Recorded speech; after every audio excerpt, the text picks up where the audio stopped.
Hello everyone and welcome to our live production of The Rumble, presented by Matt Schlabach. We are here for our second round coverage, which has Paul McBeth in the lead at 49. We've got some guys chasing him. We're going to bring you all the leader card coverage throughout the entire round here at Middle Park in Bettendorf, Iowa. I'm Terry Miller, the Disc Golf Guy. Sit back and enjoy the show.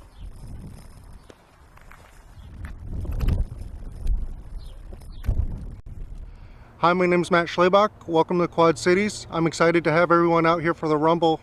We got some great courses and some great weather. It's going to be a pretty challenging weekend. I hope you enjoy the action.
Hello everyone, welcome to Middle Park. We're on the tee box of hole 1. The hole is about, I'd say 450 feet, 475, that's my guess. It's got a huge trench in the middle of it. It's got multiple shots. You can go backhand, you can go sidearm, however you want to approach it. But I believe I'm going to go with a safer shot and try to land it about 80 to 60 feet from the basket and maybe get a little toss in or just truly playing it for a 3.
Paul Ulibarri has thrown his approach shot up here over this blind hill.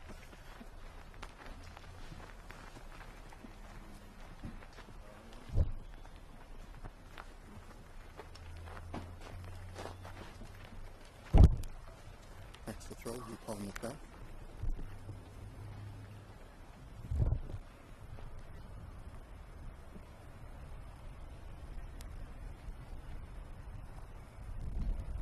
And Paul comes up just a little bit short.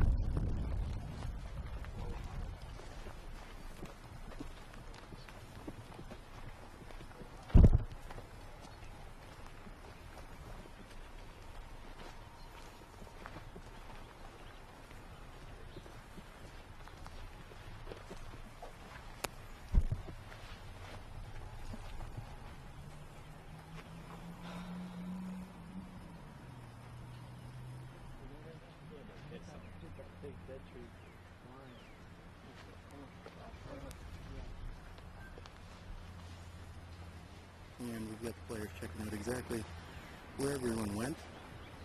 We have Paul Ulibarri, Paul McBeth, Nick Snelling, and Chris Sprague here on our leader card today. We're glad you could tune into the action here on SmashboxxTV. I'm your host here in the Live Disc Golf Guy.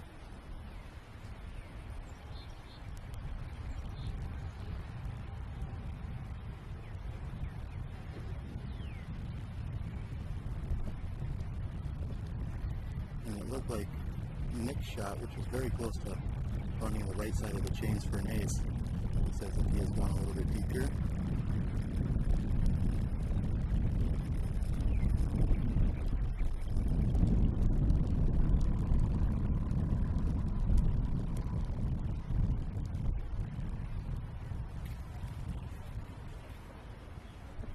We're just waiting on Nick, who has gone up and over that hillside here on hole 1.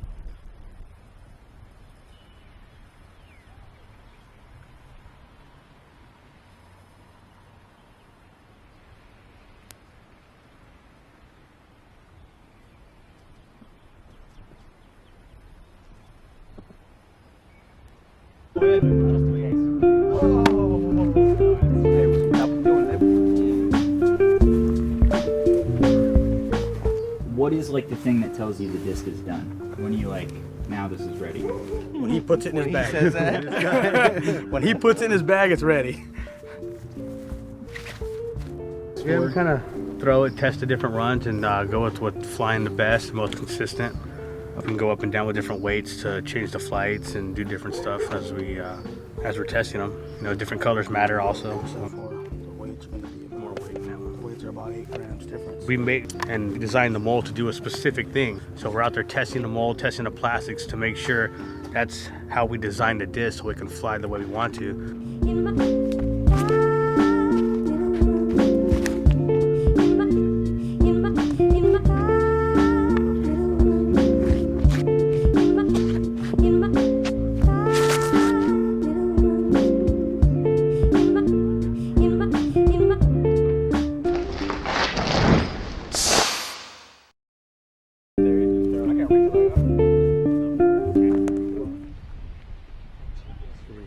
Sprague on the tee.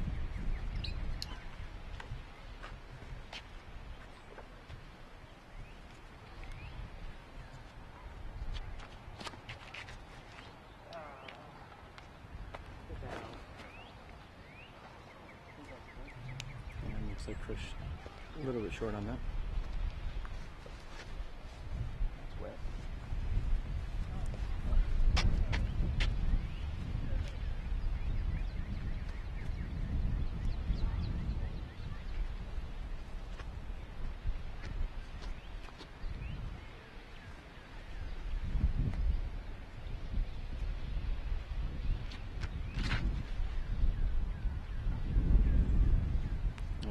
That throws a nice looking shot just a bit behind the basket.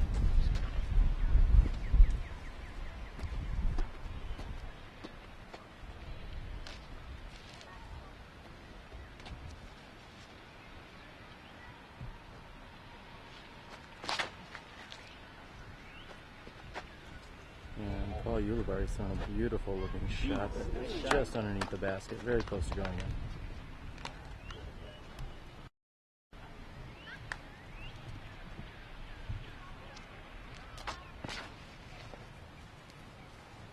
And Nick's shot look like it's hung a little bit wide right. He's going to get a good skip. He's going to have a putt for birdie.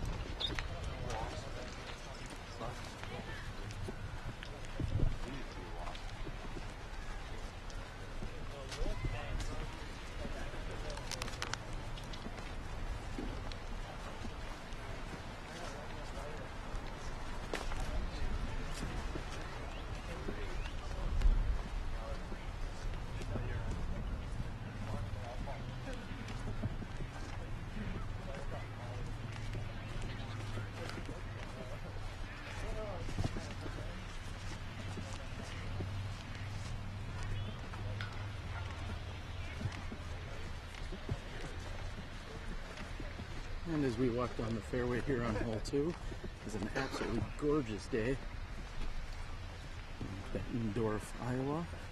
Looks like it's about 66 degrees out. You see Chris Sprague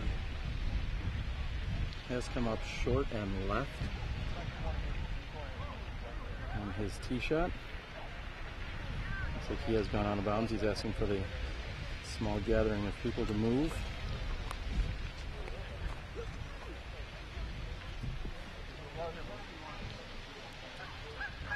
A little crowd control here for Chris.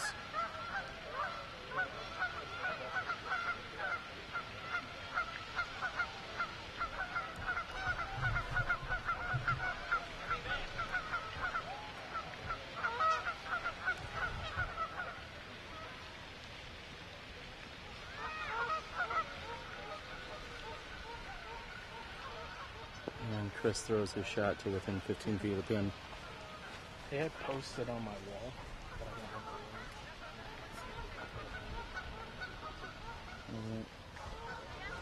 All right, we got Paul Ulibarri telling us he's trying to help us out with our broadcasting.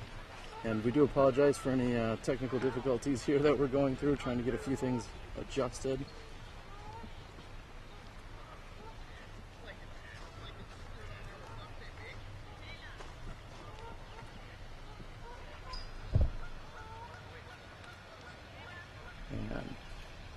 We'll sit back and enjoy these putts for just a few moments. You're watching SmashboxxTV. It's the 2014 Rumble. Hi everyone, I'm Paul McBeth, two-time disc golf world champion.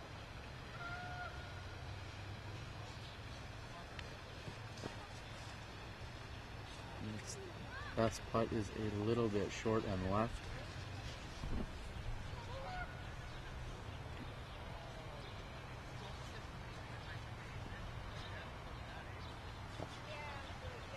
And Nick's putt is short. As you can see, this is a green that is perched on top of this hillside. So every putt that does not go in has the chance to roll a little further than most of these players would like.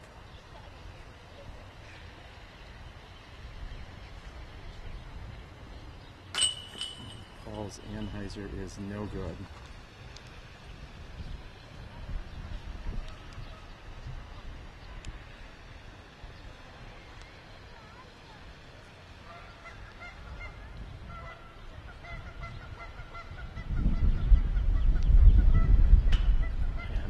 Putt is just short as well.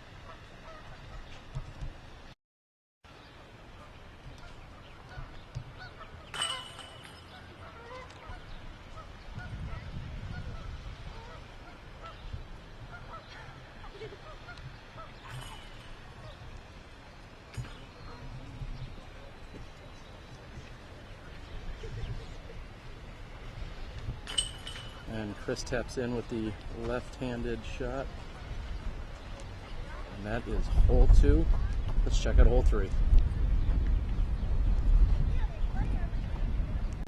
Hi everyone, we're on hole 3 at Middle Park. My guess is about 330 feet downhill. Water on the right, so the goal is keep it left and put it under the basket.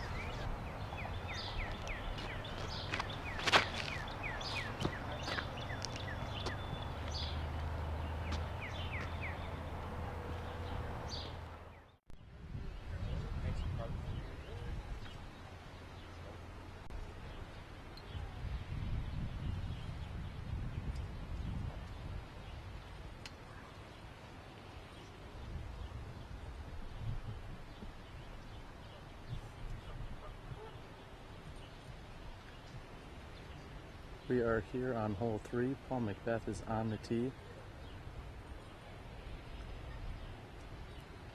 No birdies recorded on the second hole, which is somewhat surprising.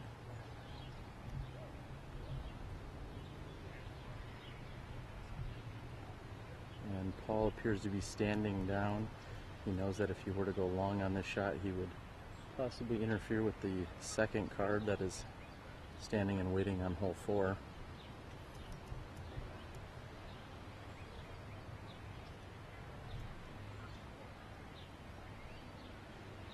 There's a sizable gallery out here watching today, taking in some of this action on this gorgeous Saturday afternoon.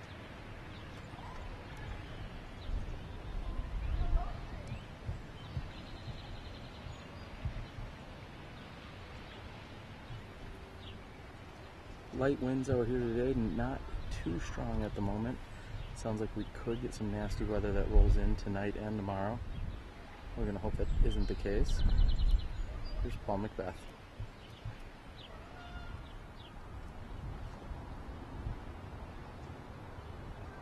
And Paul is short and left. He's gone long of the pin, but came in on the left short side of the basket. Second to tee, Paul Ulibarri.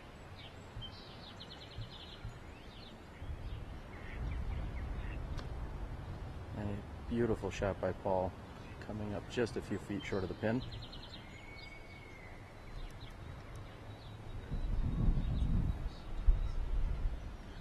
After carding a bogey 4, Chris is on the tee next.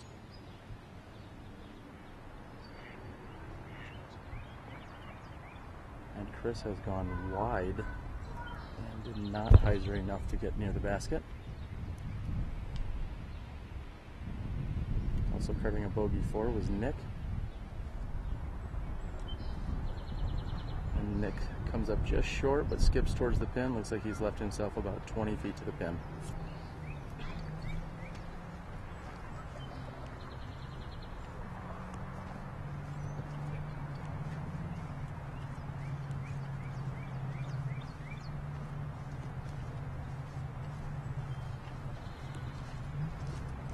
Learned yesterday that this course has been recently redesigned. The players used to throw from the tee where they were just now to across the pond, which is now a different hole.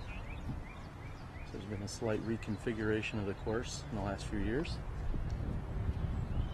We'll move over and take a look. That is actually the old pin that they used to throw to here on hole 3. See a few familiar faces over there.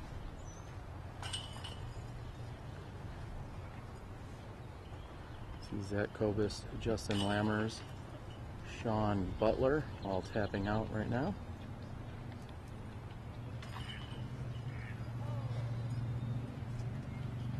And back here on 3, I'm thinking that Chris Sprague is in fact going to be out. I guess we're going to have a conversation about it.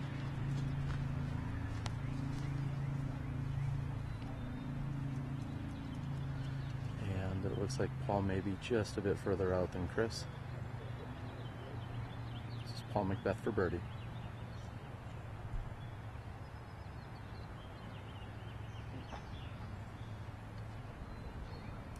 Very aggressively comes up and over. He's left himself at least 30 feet as a comeback putt. This will be Sprague for his birdie 2.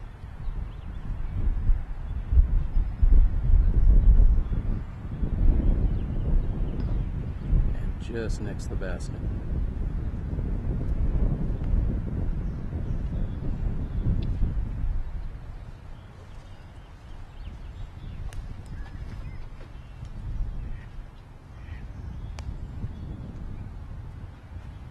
As I said, after Paul had a very aggressive putt that went just a bit high of the basket, he's left himself at least 30 feet as a comeback.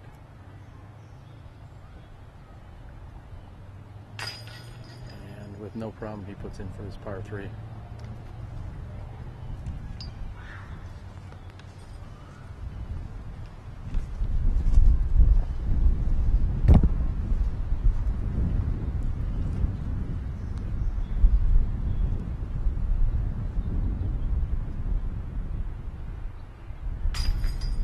And Nick, I apologize, makes good on his birdie opportunity.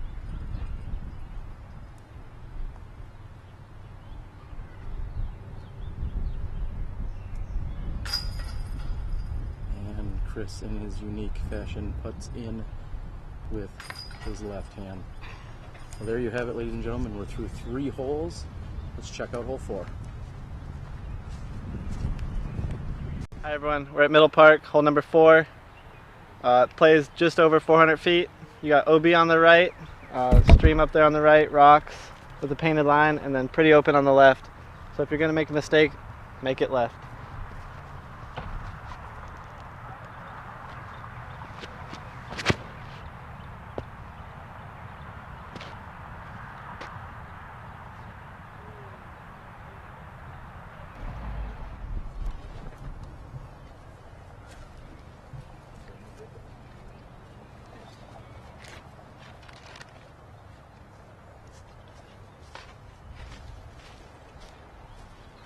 after his birdie on hole 3, Paul Ulibarri is going to have the tee.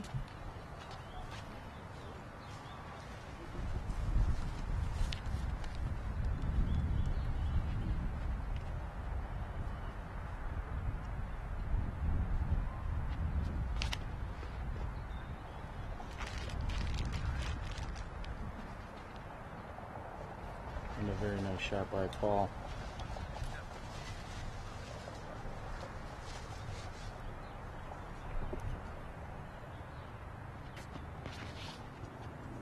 And with a much lower shot, we have Nick. And he comes in. There is OB on the right-hand side. Nick was slightly flirting with that, but it looks like he is safe. Third on the tee is Paul McBeth.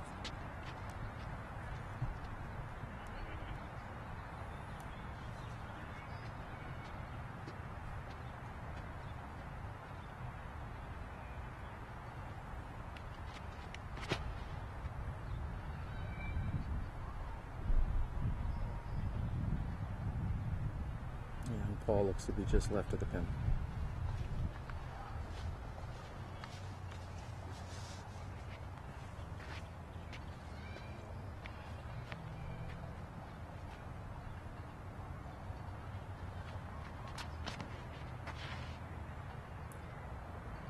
Chris's low hyzer shot is coming in very nicely, and looks to be just a bit short of the pin.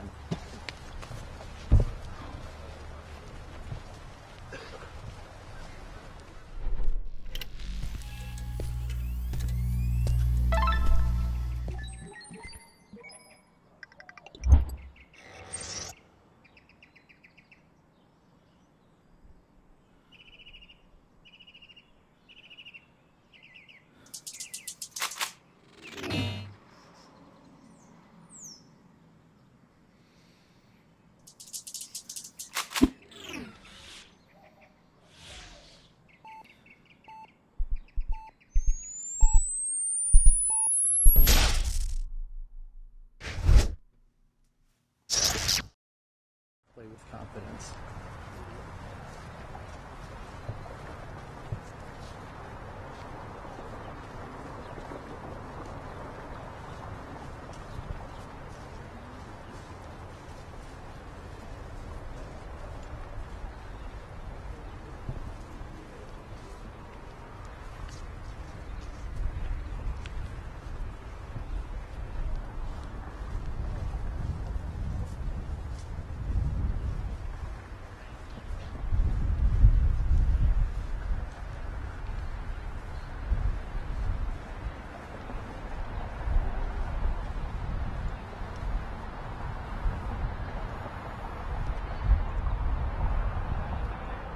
Looks like Nick has gone long, and seems like he'll be putting first here on this hole.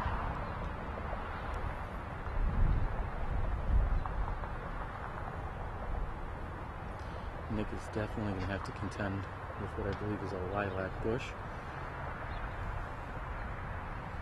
If I'm incorrect out there, please chime in, but that's what it looks like to me anyway. And he has really not much of a opportunity to give that a run. He simply has to lay it up. This is going to be Chris Sprague, who looks to be about 28 feet. There's a little bit of a headwind putt.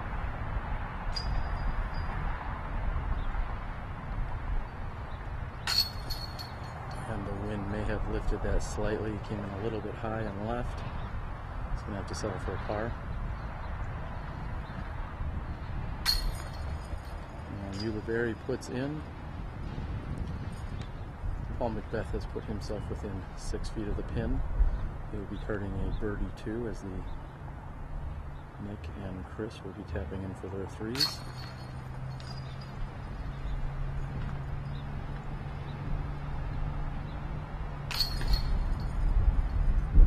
Two birdies, 2 pars. We are here on hole 4 at the Rumble. I'm the Disc Golf Guy. Let's check out hole 5. We're now on hole 5 at Middle Park. It's one of the shorter holes on the course. Probably plays about just around 200 feet.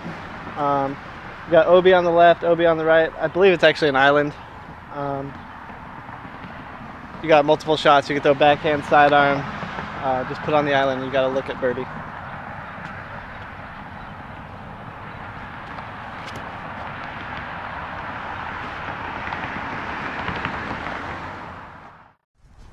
We're going to move behind the pin. Give you guys the best angle here.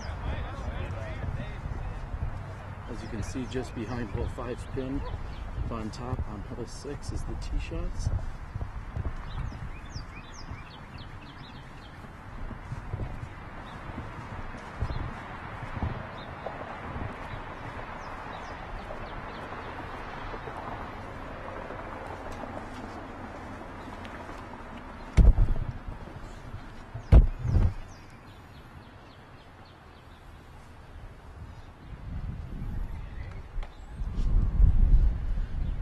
For the tee shots on hole 5. This is Paul Ulibarri after his birdie 2.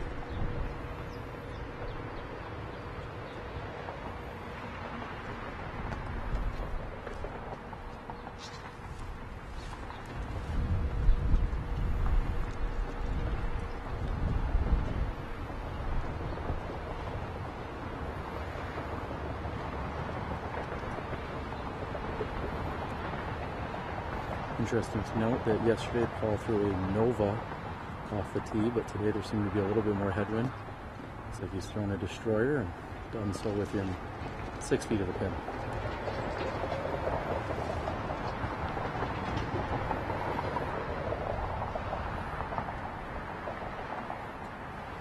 Nick goes with more of a hyzer route.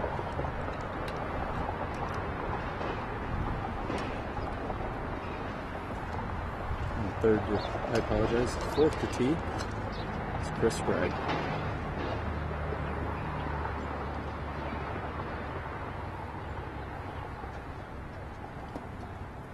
And Chris has put himself within 25 feet of the pin.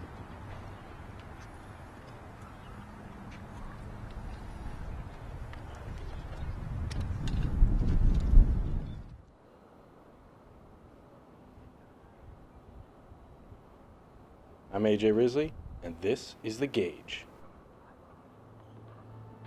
With its reliable straight flight and its excessive amount of glide, the Gauge is perfect for players of all skill levels.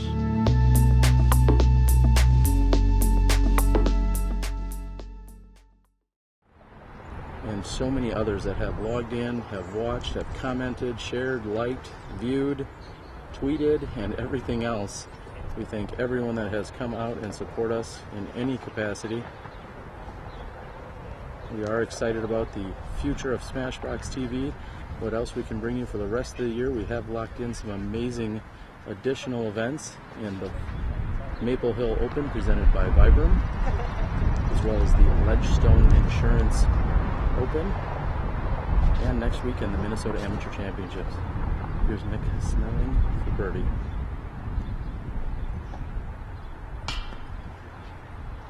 Just off the front of the rim.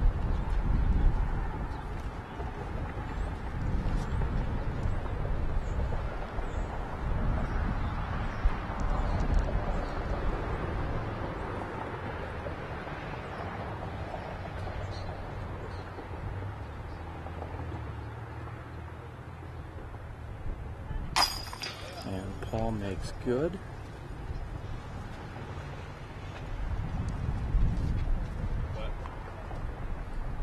As I said, Chris Sprague is also within 28 to 25 feet of the pin.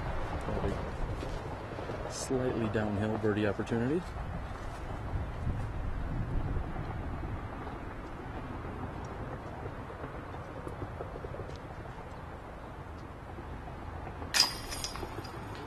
And barely hanging in there is his birdie attempt. Chris makes good. And Paul McBeth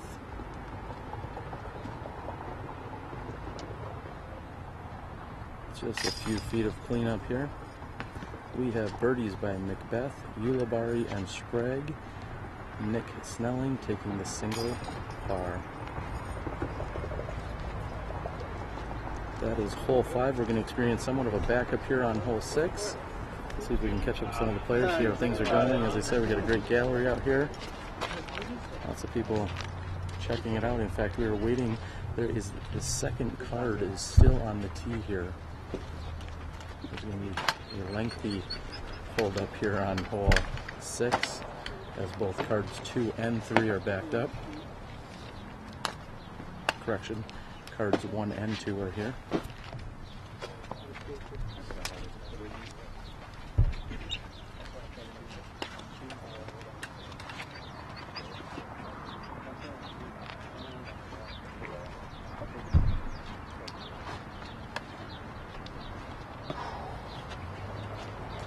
Hi everyone, I'm Paul McBeth, 2-time Disc Golf World Champion, and you're watching the live broadcast of the Rumble. Thank you guys for tuning in to SmashboxxTV. Enjoy the show.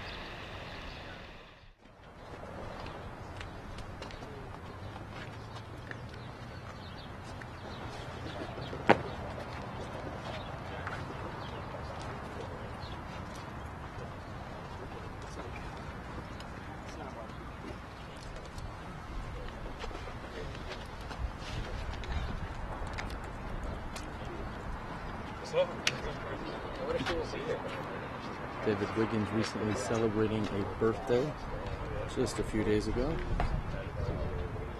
The longest recorded throw in the world, in fact, by David Wiggins. And when he went to break his record a few months ago, he actually tied it and threw it the exact same distance, if you can believe that. David Wiggins and Jeremy Colling on the long drive tour. Been traveling around pretty extensively this season. Yesterday, in fact, they gave a great distance demonstration out here. Here at Middle Park, we had quite a gallery that was checking it out as David was launching throws easily 500 and 600 feet, if not longer.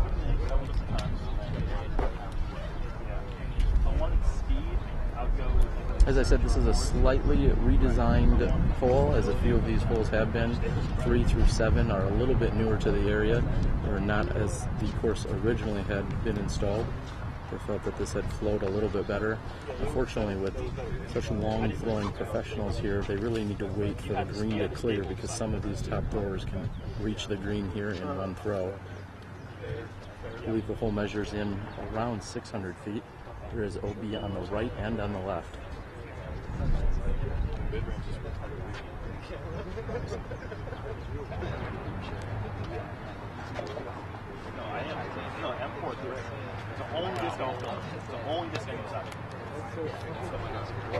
I didn't recognize him with his hair tucked into his hat. That is actually Greg Barsby.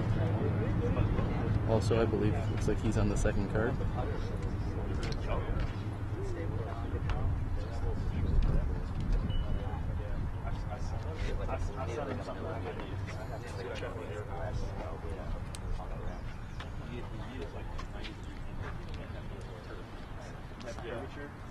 Unfortunately, ladies and gentlemen, this is one of the sometimes lesser exciting caveats to tournament disc golf, is when you have some of the longer, more challenging holes. Seems to be somewhat of a backup. We're going to move ahead here, and we're going to watch the longest throwing disc golfer in the world throw this 600-foot shot. Here's David Wiggins from the second card.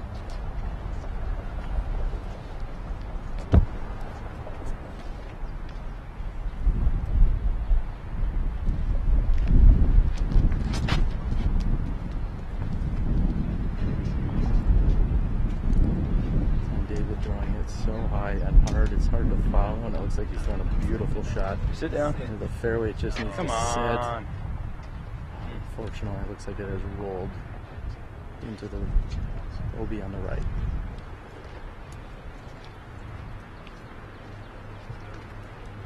Next on the tee is Adam Nelson.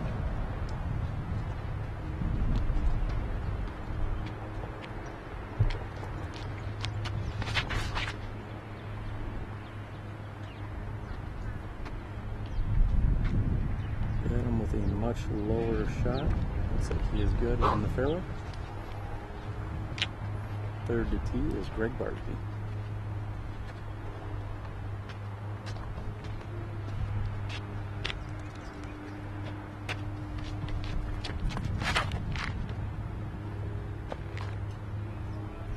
has launched it wide right.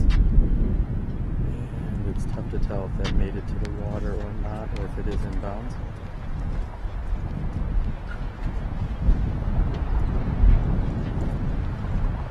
Jeremy Colin here is going to check the wind, see if it's a little left or right.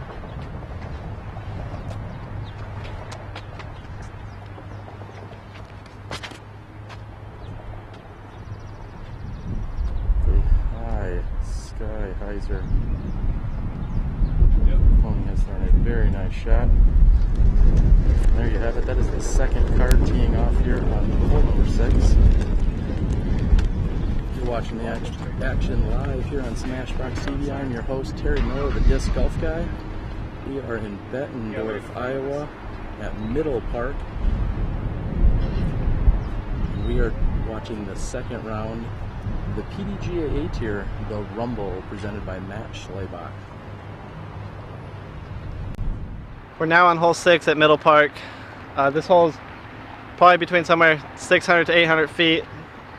You got OB on the left the whole way with the road, and then OB on the right with the creek the whole way up the fairway. The fairway is probably about 50 to 60 feet wide, so the goal is keep it in bounds here and try to get your 3.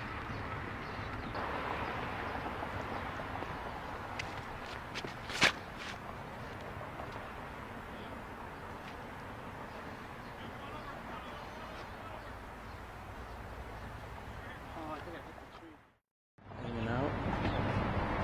Maybe we could catch up with Chris Sprague here, and we'll talk a little bit about the course.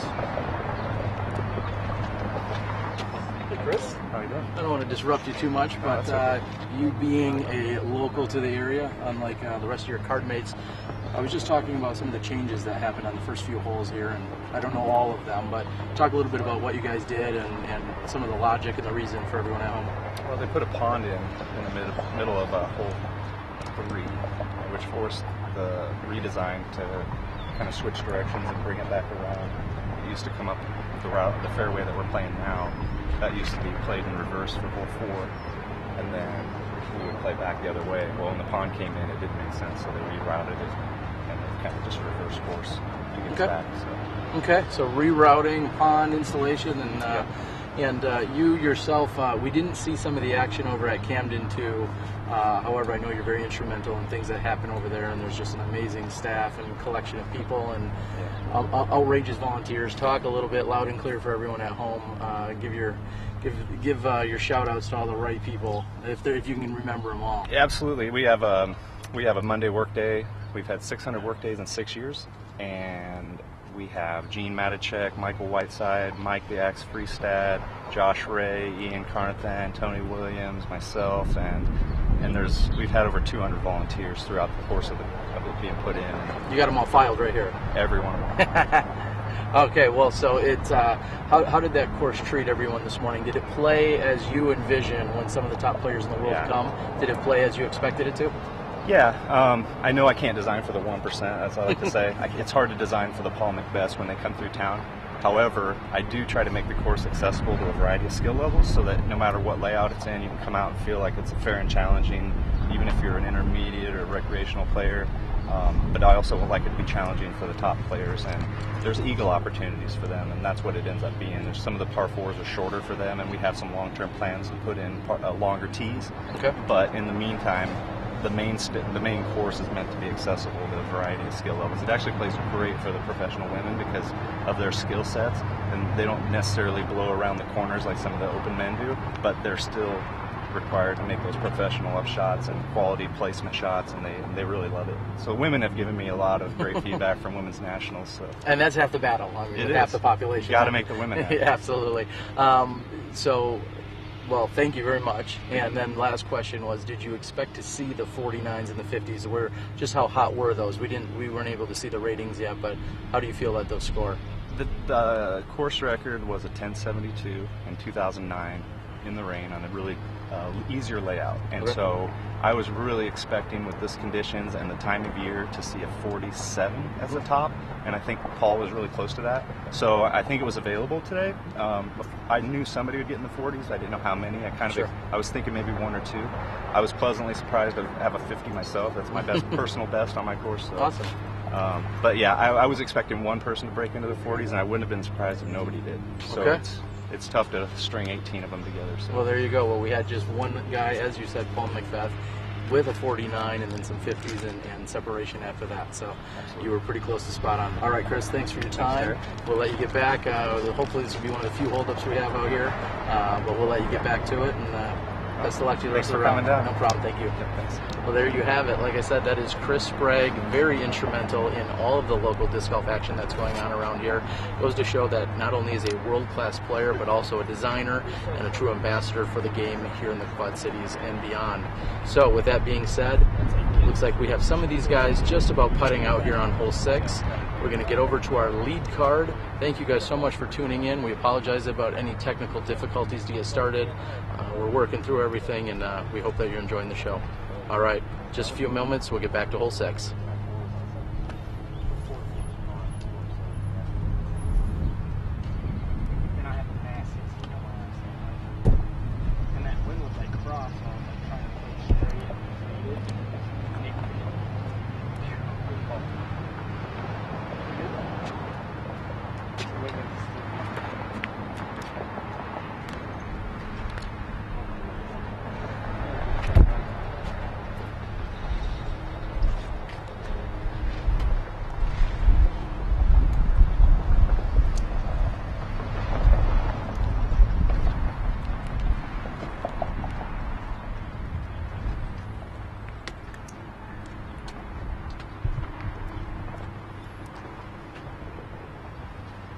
Like there is a little action down here, trying to retrieve a disc.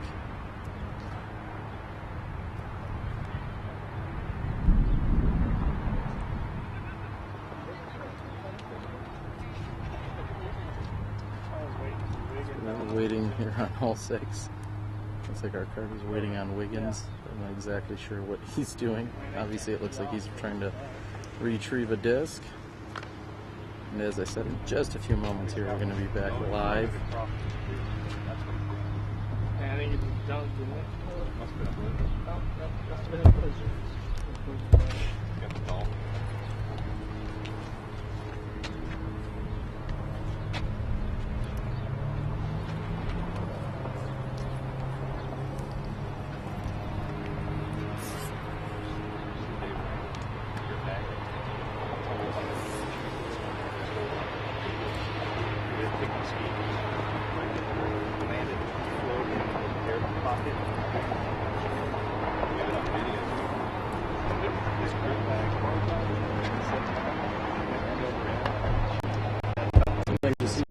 Up here at the some of the longer spots in the professional event, you may see some hacky sacking or guys laying down and relaxing a little bit. We're out here on the corner of the parking lot, so we're not seeing any of that action right now, but it looks like we are live and ready to go again.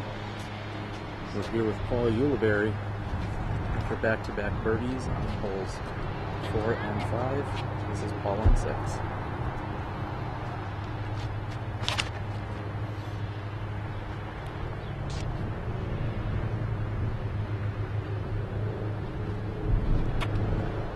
Very nice shot by Paul, just on the water's edge.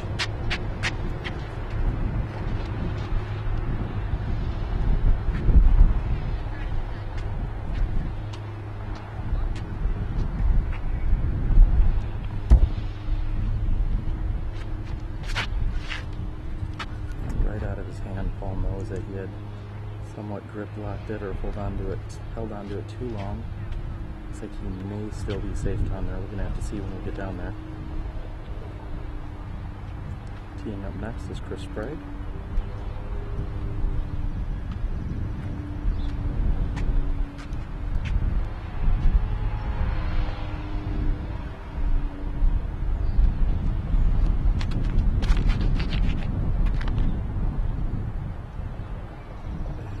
Chris released that a little lower and left than he was hoping for, as he gets a miraculous roll back in bounds. And unfortunately, it is not going to do it. And Chris is OB.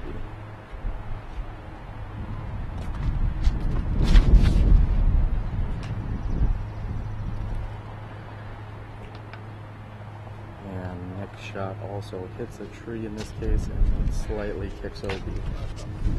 There's your tee shots after a long backup here on hole 6. Let's check out this long par 4.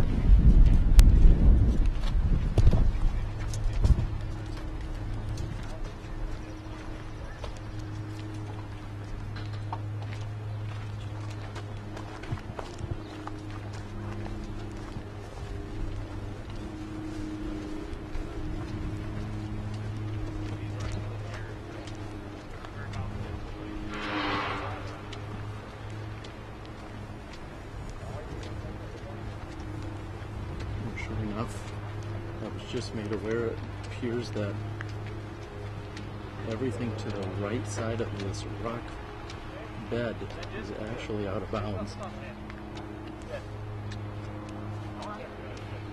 So had Paul's shot not come back inbounds, he would have been playing from back here, but one of the spectators has told us that he has actually landed back inbounds up here.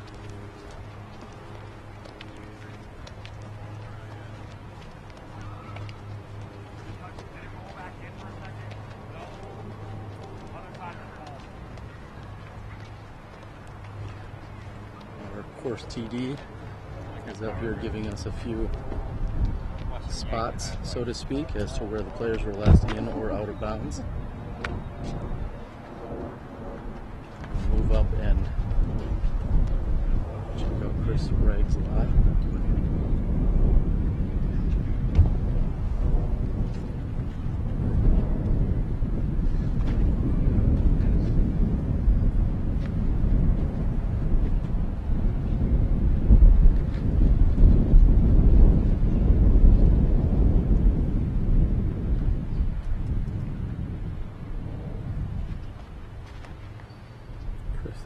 There in a very low shot, a little lower than he was hoping for, and that is not going to carry to the pin. Looks like he's going to be quite a bit short.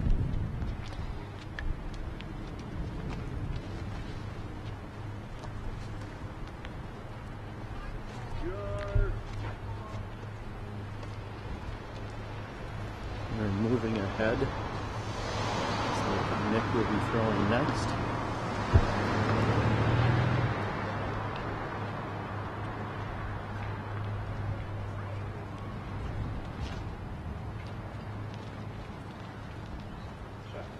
And after a skip, Nick has placed himself right next to the basket, looking to just save his par 4 here.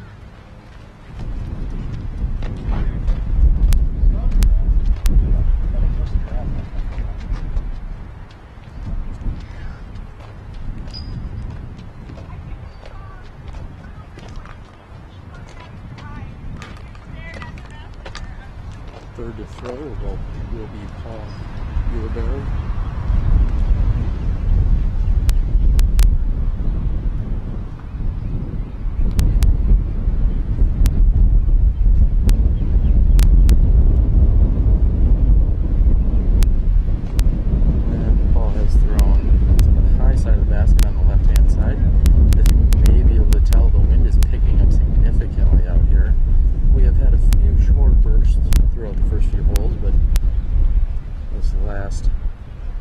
That had come through was certainly our strongest. And Paul McBeth looks like he is right on circles, or water's edge, I should say.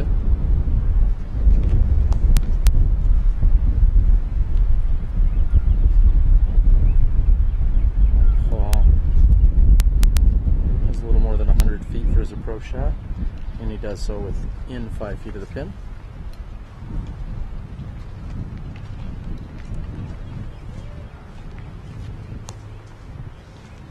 Next will be Chris Sprague.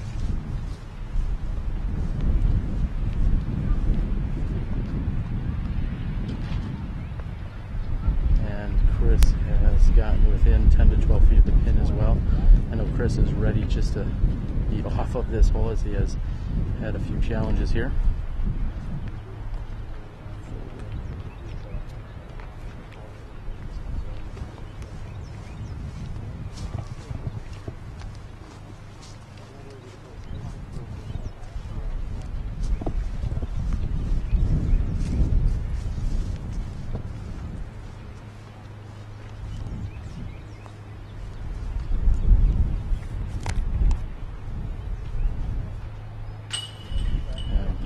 putt is in and good.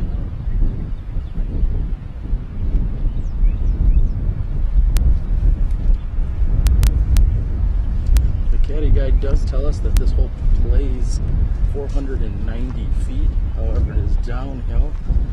When we were talking to Paul and he was unsure of the distance yesterday, he had mentioned 600.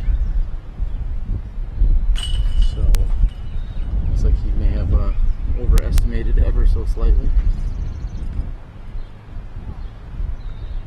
However, I did watch Paul throw a few shots which were within 30 feet of the basket on this hole while practicing. Today he's just going to be tapping in. And there you have it. We are through 1/3 of the round, 1 through 6 here at Middle Park in Bettendorf, Iowa. I'm Terry Miller, the Disc Golf Guy. Let's check out hole 7. We're at Middle Park, hole number 7. Pretty flat hole. It's got multiple routes. You can go wide sidearm or wide turnover, down the middle, or even a hyzer. It's got OB on the right with the parking lot, and it kind of drops off on the back end and also into the parking lot.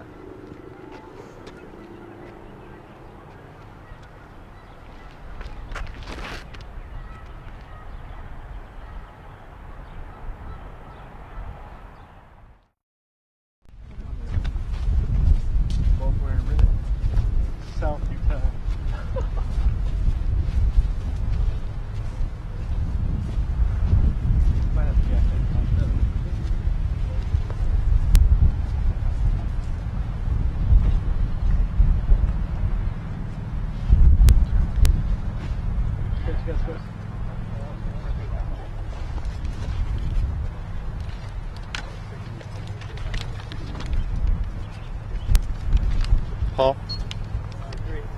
3 out of 5. Ulibarri? Okay, nice, sir. Nick Snelling?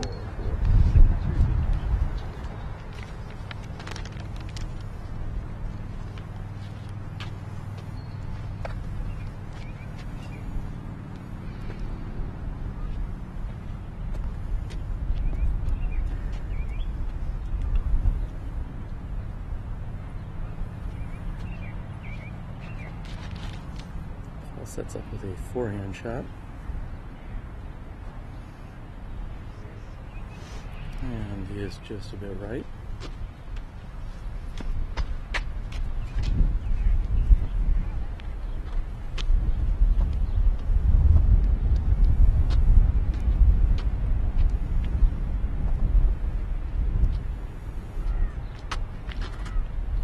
McBeth also goes with a forehand. There's a nice left to right wind here, which is what makes that shot so appealing. However, both of the Pauls could have hung it out further to the left in that case.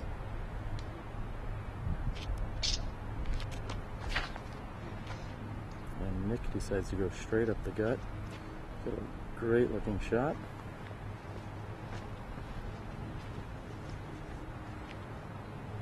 And it looks like Chris is going with an Anheuser.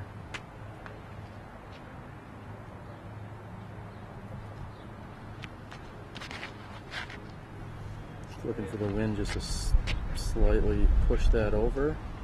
He's going to be just a bit short, but he will be within putting distance. There's your tee shots on hole 7.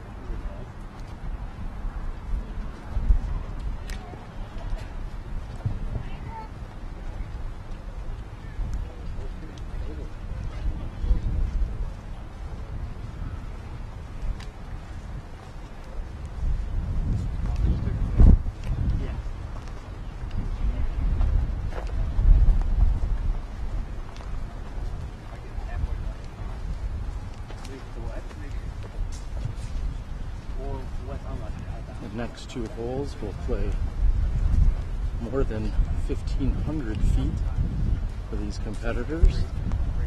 So what may seem like a short 300-footer sandwiched between a 600-footer and what will soon be a 1,000-footer out here at this beautiful course at Middle Park in Bettendorf. I believe there are 3 pin positions for nearly every hole out here, which gives the course lots of opportunities to have varying levels of challenge and difficulty depending on the tournament or player.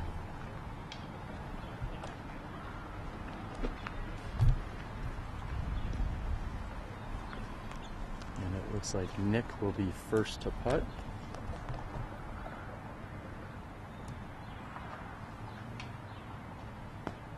And he is high and over the top of the basket, leaving himself 25 feet.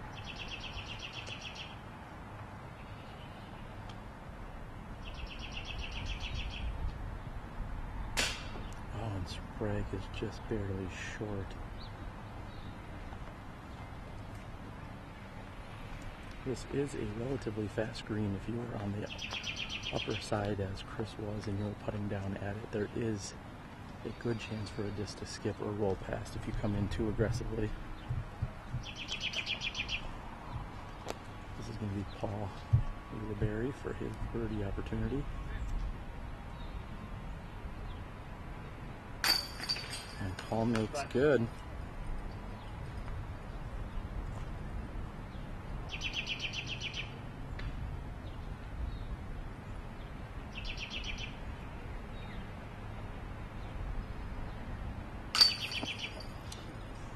High on the left, maybe a little bit of the headwind in his face.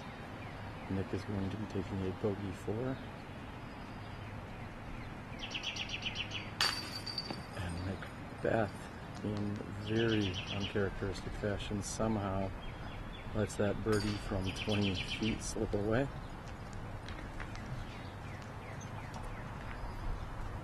When heading into hole 7, we would have not likely guessed to see only one birdie, 2 pars, and a bogey on hole 7. These holes can get you. We're going to move on and take a look at the very long and daunting hole 8. Hi, my name is Dana Vici. We're here at Middle Park in Bettendorf, Iowa. Hole number 8. It's a par 5, just shy of 1,000 feet.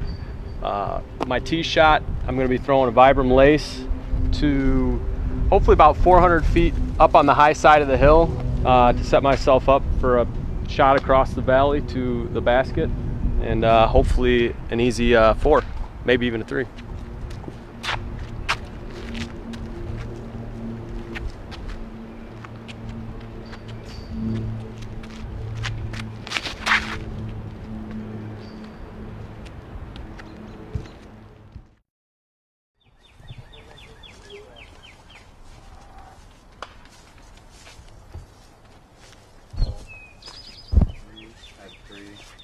Ulibarri.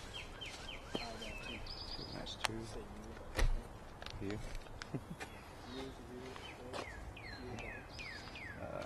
Nick. 4.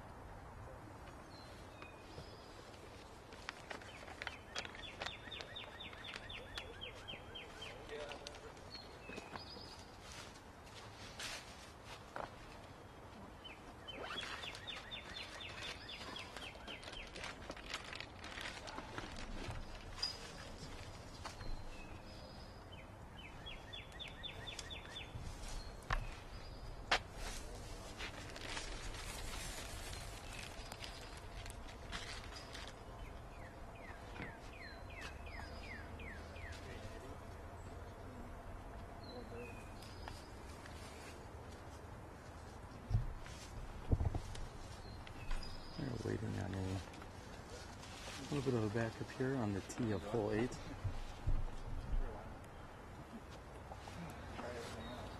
Again, with these players having such long drives, they're going to have to wait until the card ahead of them has actually thrown their second shots.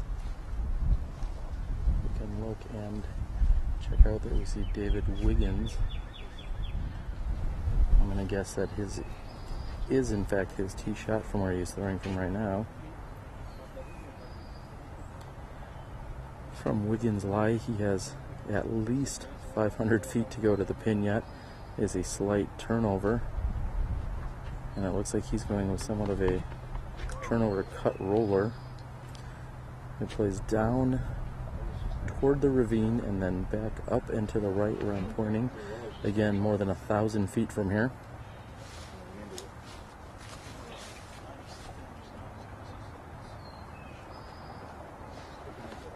just a few moments. I'm expecting this leader card to be able to tee off.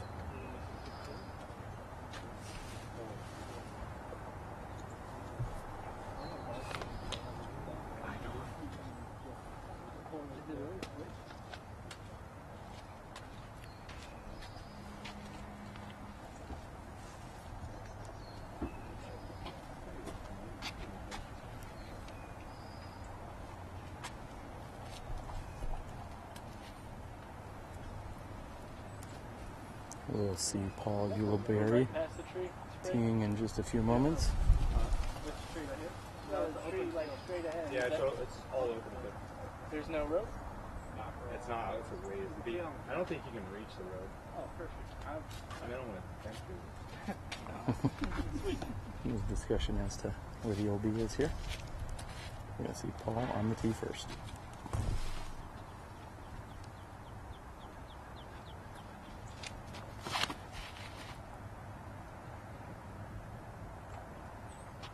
Paul with a beautiful turnover shot, placed himself very nicely in the center of the fairway.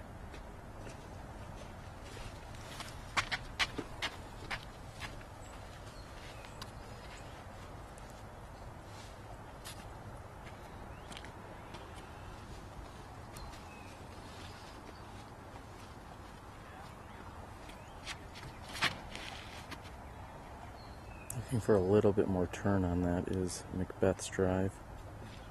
He is up and on the left-hand side.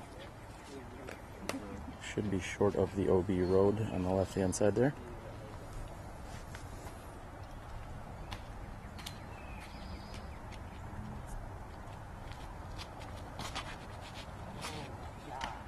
And Chris is somewhat thankful that he got a kick out to the left-hand side.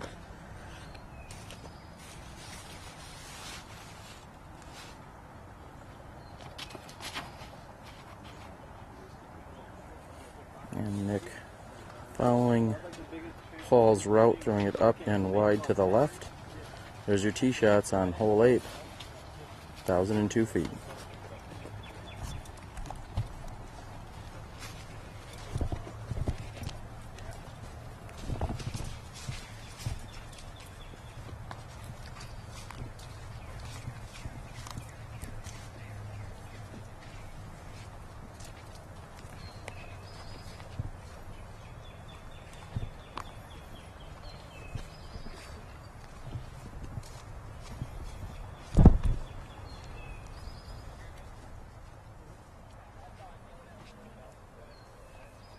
We're going to move up here and on the higher left-hand side. Get a better vantage point from where Chris will be throwing from.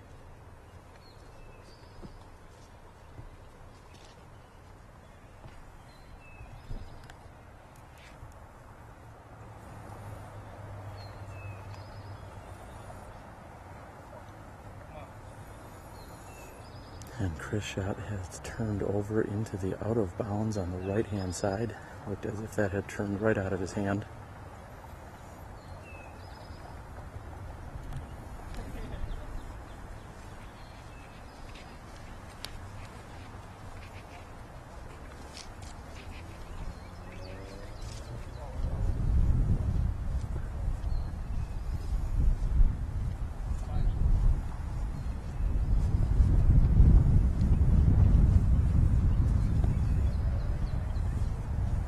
If I'm not mistaken, I believe this was the longest hole these competitors will see this weekend at 1,002 feet.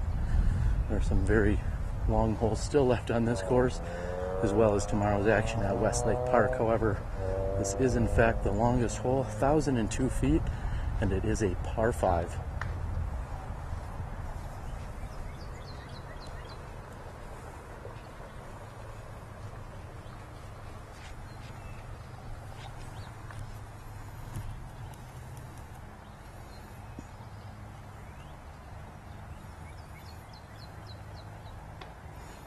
Next to throw will be Nick.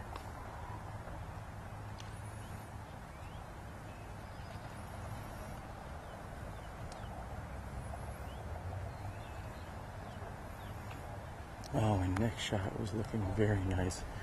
Clipped a tree near the bend. However, it was a very nice looking shot.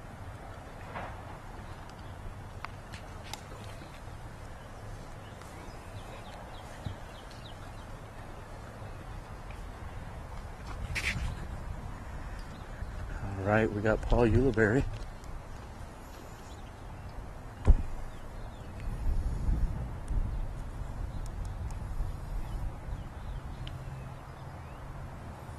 And Paul also flirting with that OB on the right-hand side. And if there is string there, which I believe there is, he may be out of bounds. This corridor of trees here is what really separates holes 8 and 9 from one another. And there is out of bounds. If you were to enter into that initial wooded corridor there, looks like Paul may be out of bounds.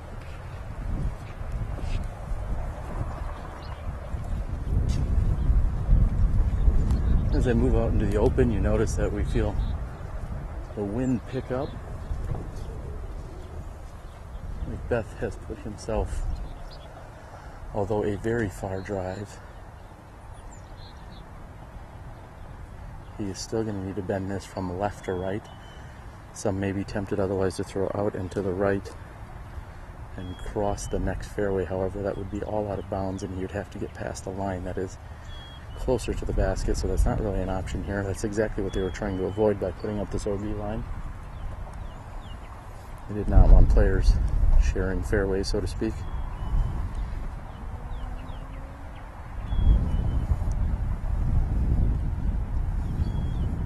McBeth unsure what to do. There's a very stiff wind that is changing from either left to right or directly into his face. This is going to be a very challenging shot for McBeth. If he's looking to attack this green, that is.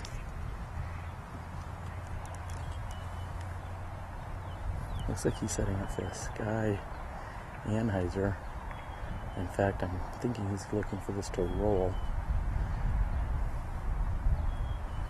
This does need to finish way right. Let's see what he can do.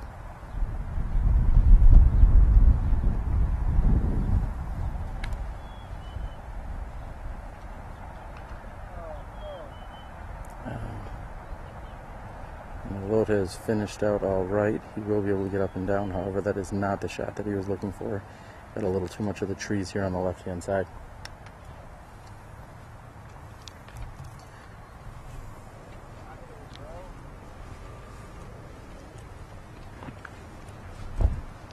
Yeah, just hit that tree and went in. Chris Sprague getting some direction from McBeth as to where he went out of bounds.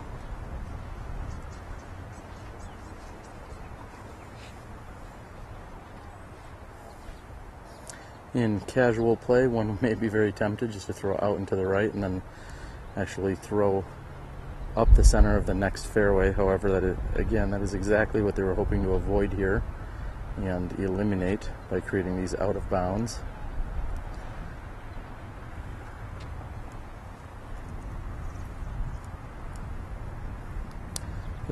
This hole does go out at least a few hundred more feet and then bends up and to the right. So you can get aggressive with a roller, as Chris has done. And that is a very nice looking shot from Chris. You can see the orange pin slightly through those trees. He's going to have at least 60 to 70 feet up the hill from there. However, it will be a wide open, unobstructed view.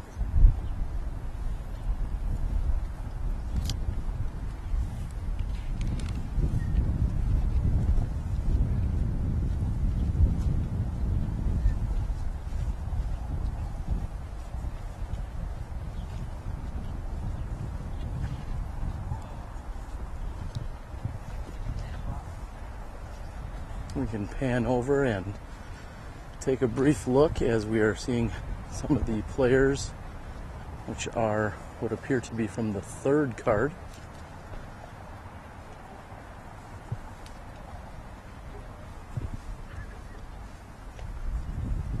We see last year's champion in Cale Leviska, Ben Calloway.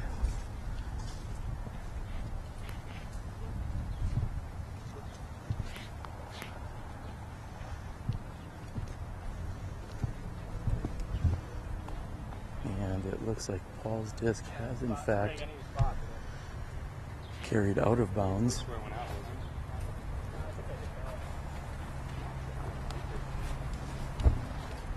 Yesterday there was a discussion among some of the local ambassadors and supporters here as to if there should have been a mando at some point on this hole, because from here Paul will probably have the opportunity to throw across the fairway of hole 9. He'll have no problem clearing that, so he may be going straight through. That seems like it may be a smarter play for him with the angle that he's at.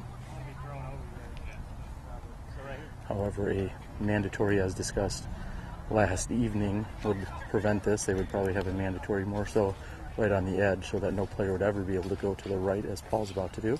However, no mandatory, so Paul's got the opportunity to do whatever he'd like here.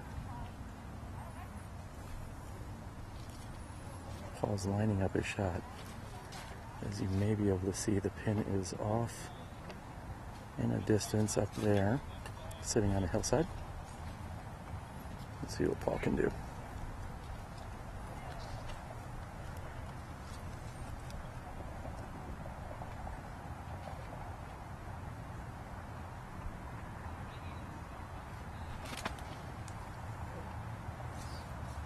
Throwing a very nice shot, coming up still just a bit short is Paul.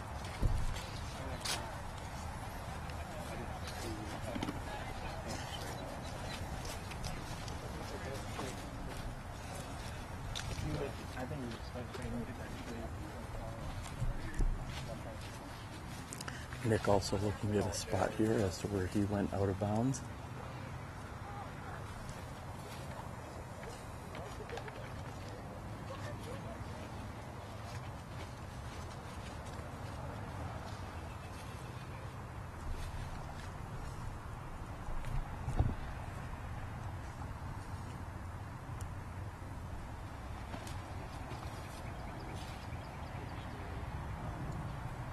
And throwing an Anheuser shot is Nick. It looks like he's going to be about 50 feet low of the pin.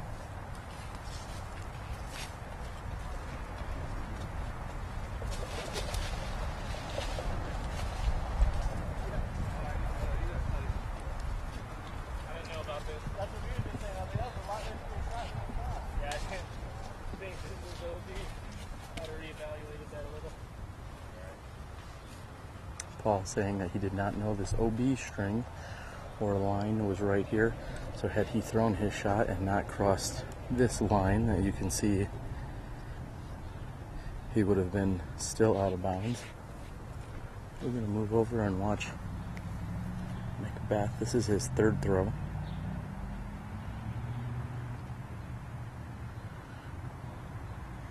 And he did not give it as much as I know he had hoped for.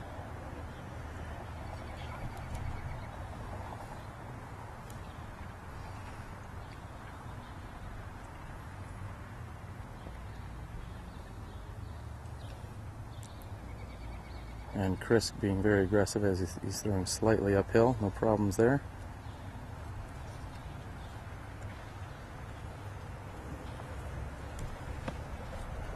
As soon as these players make their remaining putts here on hole 8, we will take a brief break from the action just for a few moments.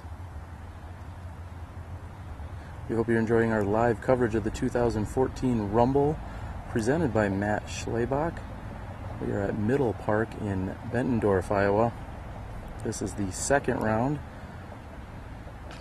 And Nick Snelling puts in a beautiful putt. Gives the gallery a little something to cheer for here.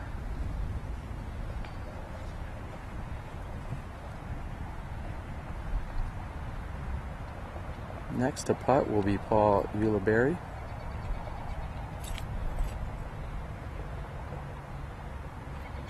And off the left side of the tray.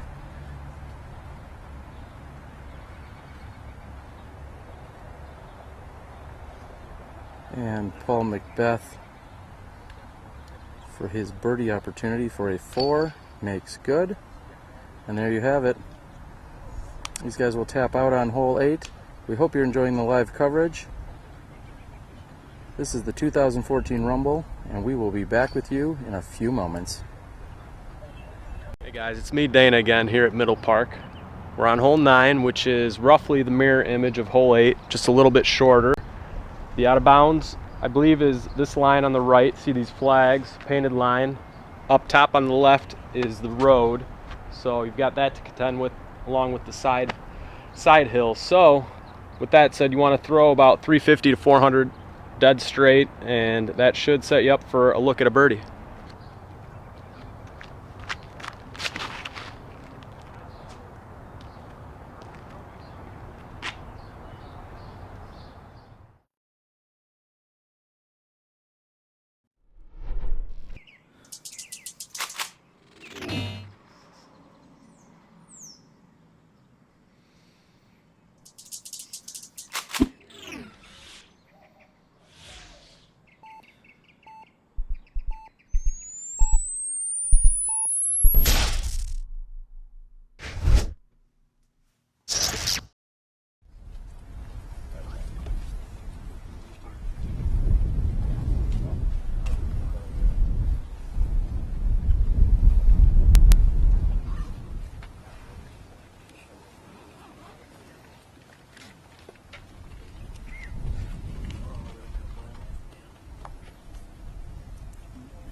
We are here on a backup at hole 9, and I believe we have caught up again with the second card.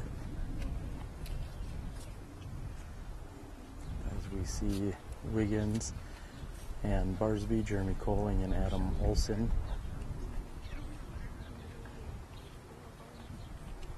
We have a nice gallery that has formed. I think it's going to only continue to gain as the afternoon goes on. Quite a few locals have come out to enjoy some of the action. We are watching some of the world's finest disc golfers here in the Quad Cities.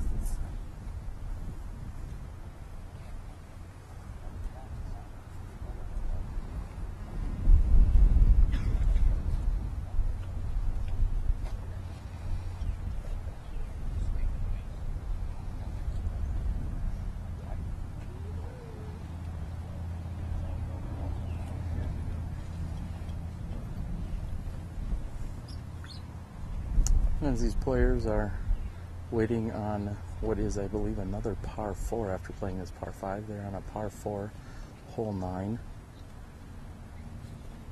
Maybe in a few moments we'll be able to find, after these tee shots, maybe we'll find one of our players that is interested in catching up with us now that we are almost halfway through the course. For now, we'll scoot over and check out some of the action.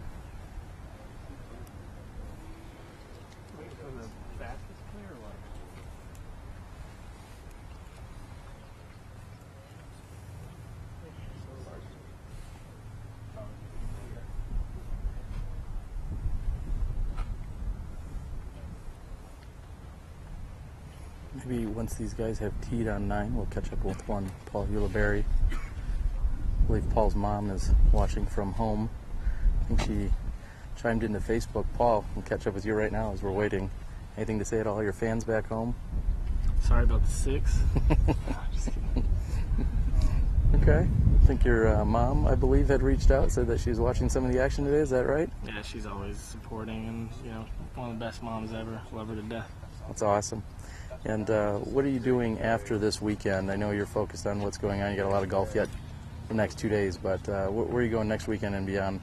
I'm going to the GBO next weekend, and then from there we're going to go to the National Tour in Santa Cruz, which is the next big stop on the tour. So.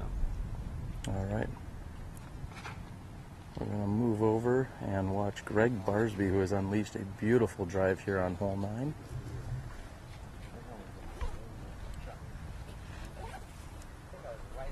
Next to tee is going to be Adam Olson.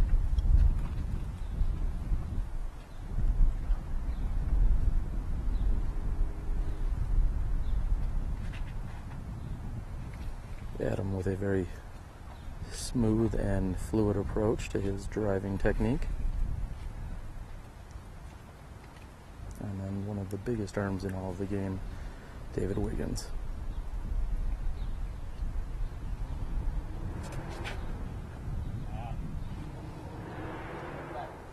And David's shot is possibly going to get lucky and get back inbounds. He was carrying left to right, which was definitely pushing him out of bounds at the moment. It's tough to tell if he made it back in. And Coling going for the higher left-hand approach. Looks like he hit the tree. He will be short of the OB on the left-hand side. There is road on the left. And again, this tree corridor on the right-hand side, which is also out of bounds.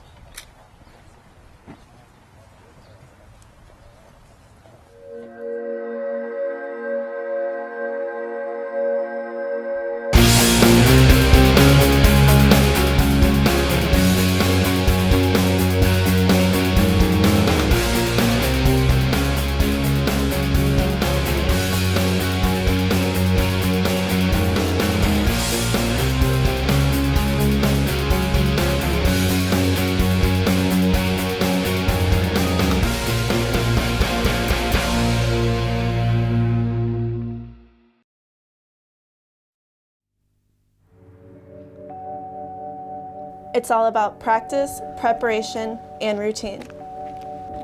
Approaching the tee shot, I always line up my shot and check the wind direction.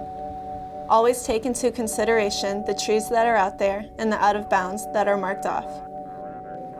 I try to keep everything slow on my run up and build momentum as I get to the end of the tee pad.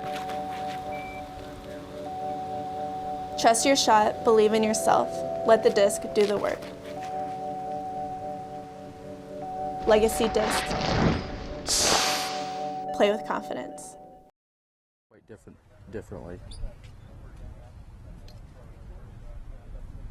We've got a lot of amazing support out here on SmashboxxTV. We hope that you're enjoying the show. Sit back, relax as these guys are on their backup. Sit and watch, and we'll be back with you in a few moments after some words from our supporters and sponsors.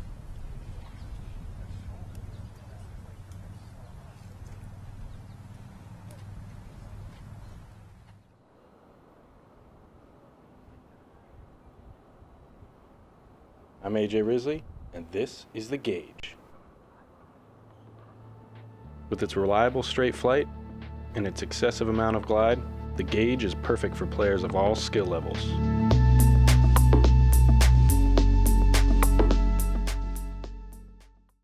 Hi everyone, I'm Paul McBeth.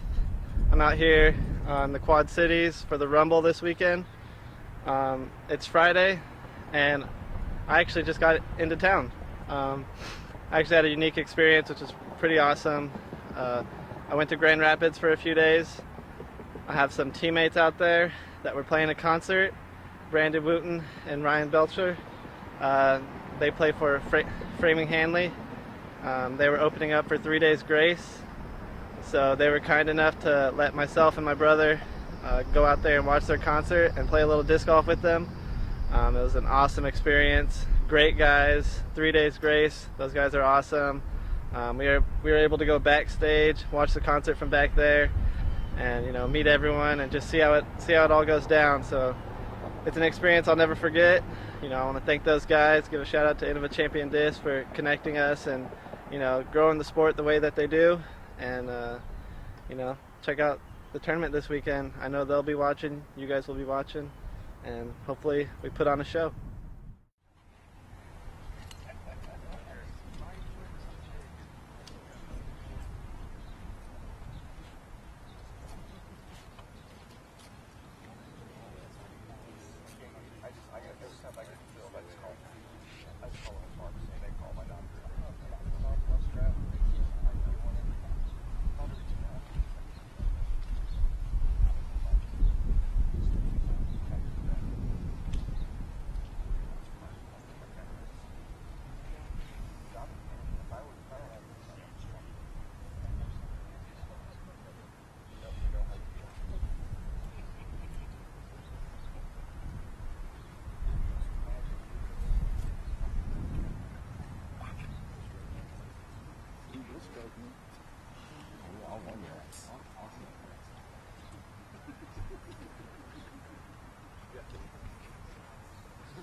Oh, are you in this too? I'm here too. All right, gentlemen, I have caught up with Paul Ulibarri as well as Paul McBeth. Loud and clear for everyone at home. Let's talk about the rest of the year. We'll look ahead. Nobody wants to look back. Unless you want to talk about good shots. You want to talk about some good shots? All right, let's talk about the rest of the year. We know everybody's going to the Glass Blown Open next weekend. What are some of the more exciting things that you guys are looking forward to in the upcoming months? Well, I know Paul's probably looking forward to the Masters Cup. Masters Cup, yeah. Why is that? I guess back in California. I was going to say Japan, but Masters Cup's a good one too. Okay, well, so let's talk a little bit about Japan. Were you there in 2008 or 2010 or any other time? This will be my first year. First year, and what are you doing to prepare yourself for that difference with 150 or 160 class plastic? Right now, absolutely nothing. Okay. But over the winter, I threw some blizzard plastic and made a bag over the winter, so I know what those discs are going to do, and then the elevation's just going to help with the stability. Okay. And Paul, what are you looking forward to? Are you going to Japan, for instance? I am going to Japan. You are, and it seems like there's a larger contingency than ever going over to Japan, which is awesome. What are you most looking forward to over there? Just the experience. I mean, this is going to be my first trip to Japan, obviously, and I've never experienced anything like that. Playing with different discs, meeting new people, it's going to be completely foreign. Yeah, so. Pardon the pun. Yeah. So what have you been doing in terms of the plastic adjustment? Have you worried about it at all, or is that just too much to think about, this far out? I've been just trying to focus each weekend at a time, day by day. I think after Masters Cup, I'll put together a bag and really hit it hard. And I do a lot of field work anyway, so I think it'll come to me pretty easy. Okay. Paul, what else internationally? Do you guys have any plans? I know both of you traveled quite a bit last year. Any other international plans this year? The European Masters in Stockholm, that'll definitely be a good one. I know UC has been working hard with that, with the crew out there in Sweden. So I'm expecting something similar to like last year, the European Open, so I'm excited for that. All right. Well, you've had your chance to send your shout-outs. You got all those fans and supporters. Paul, you got any supporters or fans that you want to say hi to out there, everyone watching? Yeah, everyone back in California, Huntington Beach, the family, the friends, of course, Oklahoma. Give a shout-out. I've been there lately, so that's awesome. And just everyone watching, thank you. All right, final question before we get back to the action here. Is this, do you go by McScruff or McGruff? What's going on with the... I need to get my game together. I've been focused on my game more than this. All right. Well, this is Scruffy, and this is Ulibarri, and we've been going this the same amount of time. All right. Well, these guys got some golf to get back to. We hope you're enjoying the action here on SmashboxxTV. We got Paul and Paul. Let's get back to the action. We're here on hole 9 at Middle Park in Bettendorf, Iowa. I'm Terry Miller, disc golf guy. Let's do this. Thanks. Hey guys, it's me, Dana, again here at Middle Park. We're on hole 9, which is roughly the mirror image of hole 8, just a little bit shorter. The out of bounds, I believe, is this line on the right. See these flags, painted line. Up top on the left is the road. So you've got that to contend with, along with the side hill. So with that said, you want to throw about 350 to 400 dead straight, and that should set you up for a look at a birdie.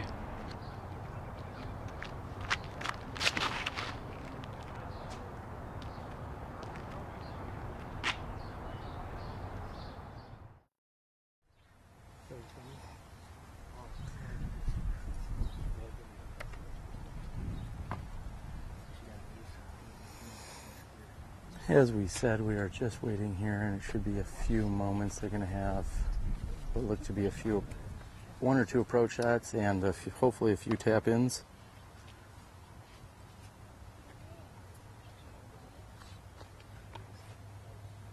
I'd like to again thank everyone that's out there logged in and watching. Please feel free to like, comment, share, tweet, whatever you need to do. We know Johnny V is at the controls in Milwaukee.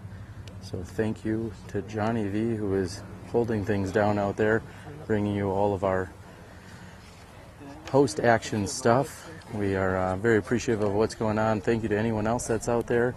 All feedback is welcomed and encouraged. Please continue to send that in. Send us messages. We're looking to improve as best as we can here in our first month of broadcasting on SmashboxxTV. Next weekend, we will look ahead to the Minnesota Amateur Championships, as these gentlemen will be heading to the Glass Blown Open. There will be a stacked cast of excellent advanced players, which are essentially our semi-pros here in this sport of disc golf. We're going to be looking forward to some awesome action at Kaposia Park in Minnesota next weekend. We'll be bringing you live action both Saturday and Sunday. Yeah. And here we are back live with Paul McBeth on the tee. Hole 9 at just over 600 feet.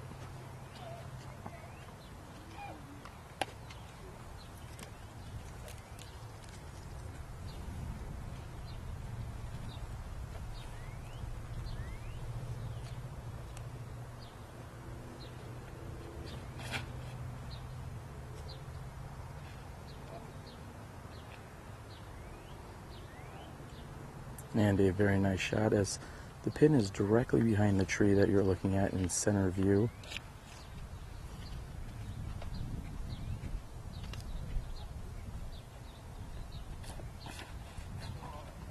And Nick going up and to the left. That'll give him a couple different options for how he wants to approach the green from there. Third on the tee is Paul Ulibarri.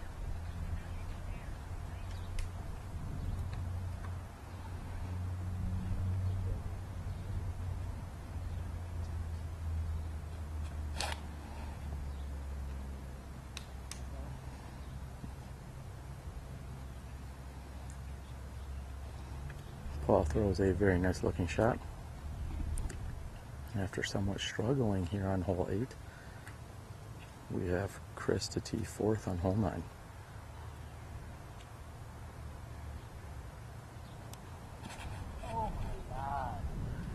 And like we have seen a few other times, Chris seemed to have somewhat grip locked it and hung it wide to the right, unfortunately throwing himself directly out of bounds. Sometimes a long wait or backup can do that, ice you so to speak, as you get out of your rhythm and flow. Does not look like it was in Chris's favor on that shot. I'm hoping to see the pace pick up here as we move over to the back 9. As I said, the back 9 is definitely more wooded, somewhat more congested. So there is opportunity for more errant shots, so to speak, and being, I'll say, more significantly punished.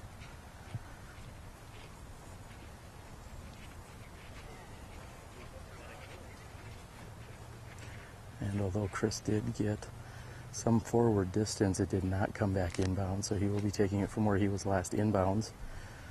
The group will give him an official spot as to exactly where that is.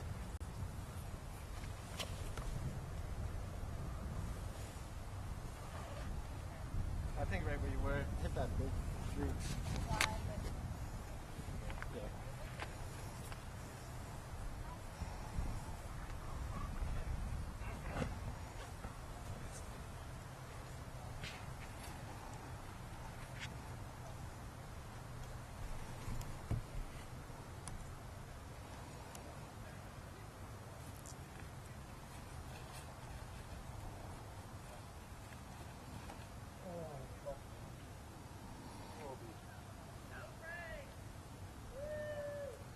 And Chris's shot is up and to the left-hand side. And it looks like he may have also gone out of bounds on the left-hand side.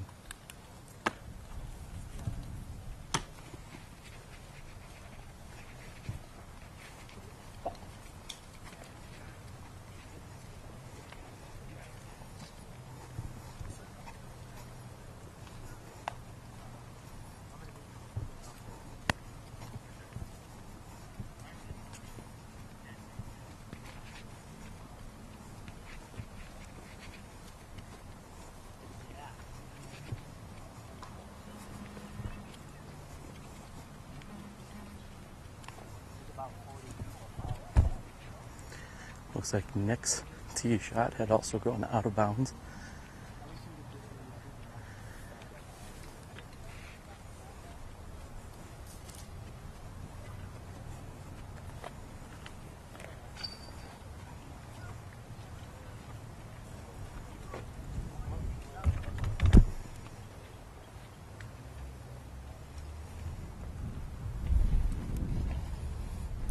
Goes with a high hyzer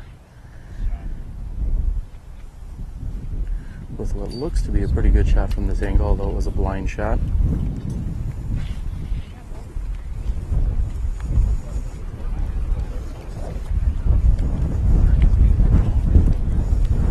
As you can hear, the wind is again picking up as we're up on the upper side of this road. A very stiff breeze coming through.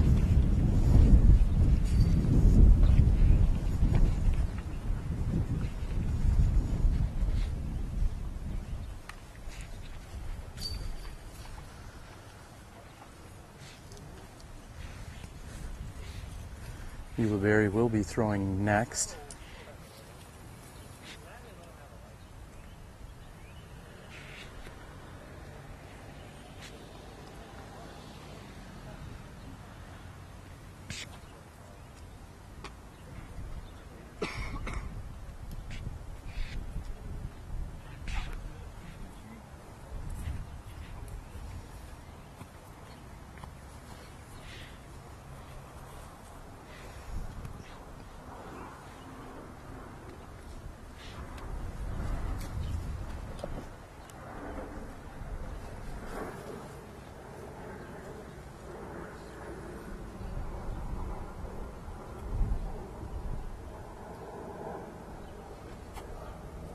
Paul going with a forehand shot out and around to the left-hand side.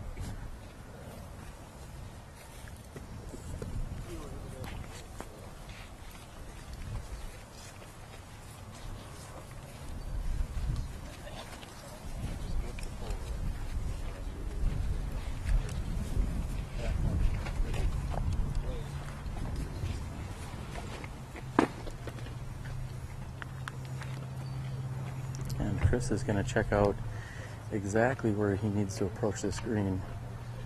There is a considerable amount of nasty rough in between him and the basket at this point. The basket is cleared out around it with a very nice wide open area. However, you do need to get past what's in front of him here before he can get to that pin.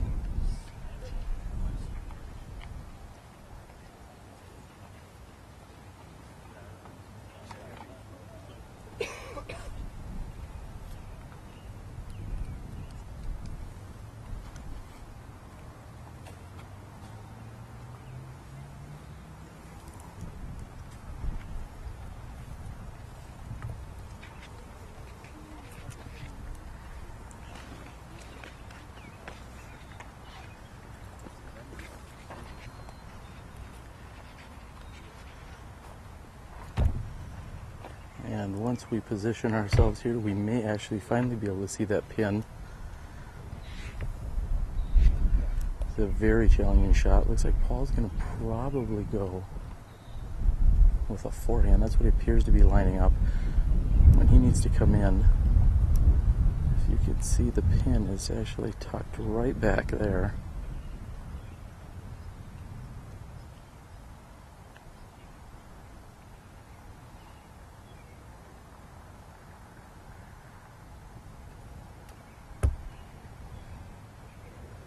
And that appears to be a nice shot. He might be a little bit long, but I think he's going to be okay.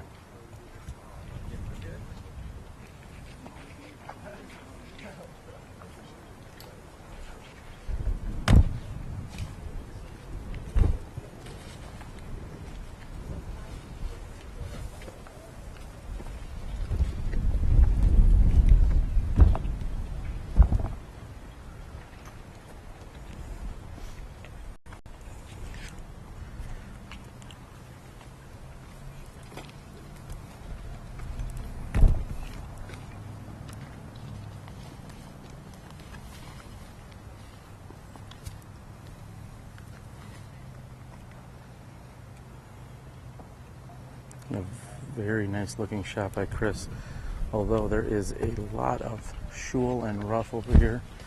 Just again, getting to that pin has been so challenging.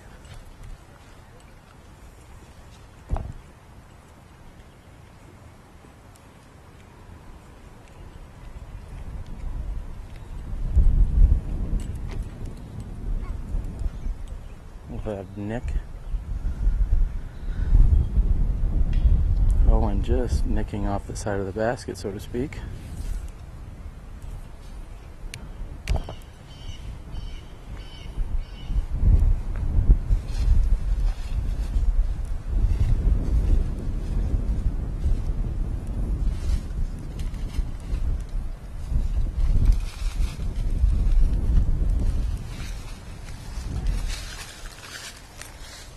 Paul here on his caddy. He's going to go with a different disc.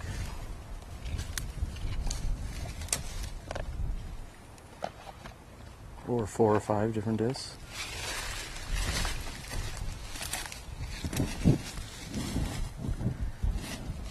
Paul with a very difficult lie here.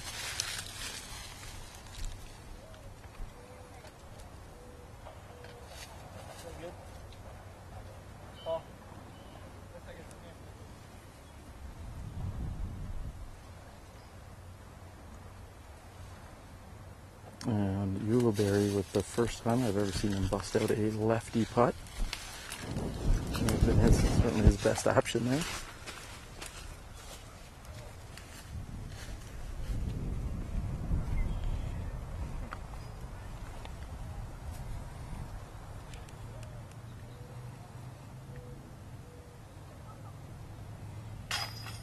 And McBeth makes good for his birdie 3.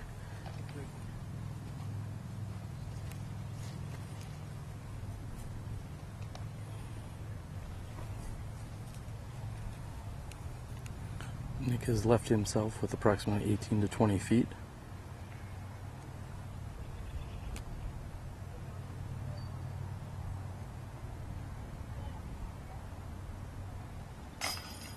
Oh, and barely staying in. It was a solid putt and looked like it had a little bit too much action on it. However, it stayed in. Paul will tap in for his par 4. And Chris will also tap in, who has struggled on the last few holes. Let's see if he can pick it up on the back. We are halfway through our coverage here today of the 2014 Rumble presented by Schlabach, Matt Schlabach. Let's check out hole 10. Hi, I'm Paul McBeth. We're on hole 10 at Middle Park, 415 feet across a creek, and it looks like you just want to make your mistake right.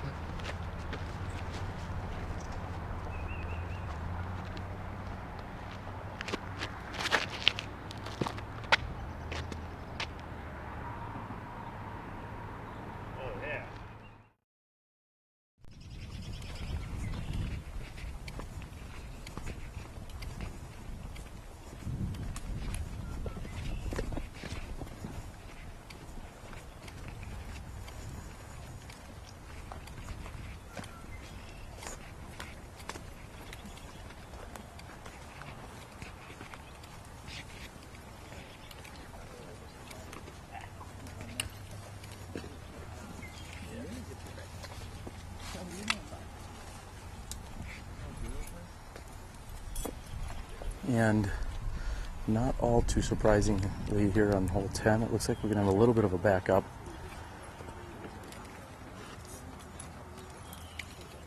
What we might be able to do here for you in a few moments is grab the scorecard and see where these players are at after 9 holes.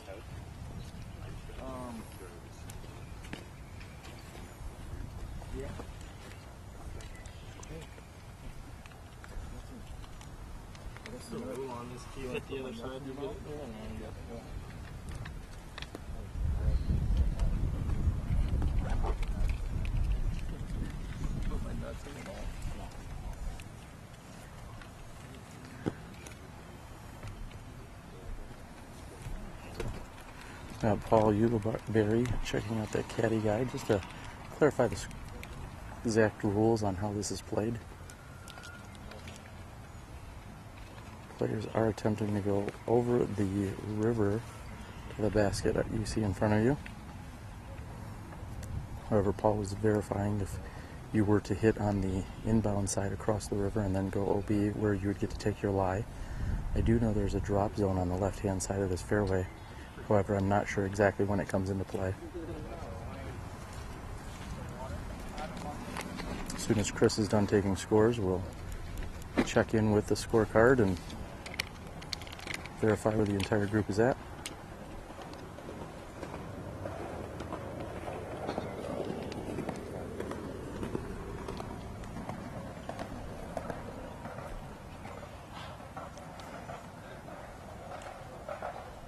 What'd you get there?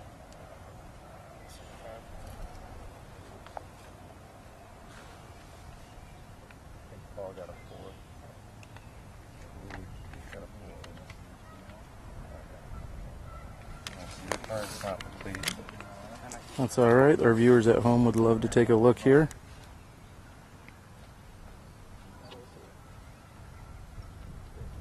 Seems as if Paul McBeth, who I believe scored a 3 on hole 9, looks to have come in with a 26 on the front. Chris with slightly more than that. Paul with what I believe after scoring a 4, looks like he may be at 28 on the front. And looks like Nick may be at 33 on the front. So don't quote my quick math there, ladies and gentlemen, on the spot, but that looks to be your unofficial scoring here, provided by Smashbox and the Disc Golf Guy.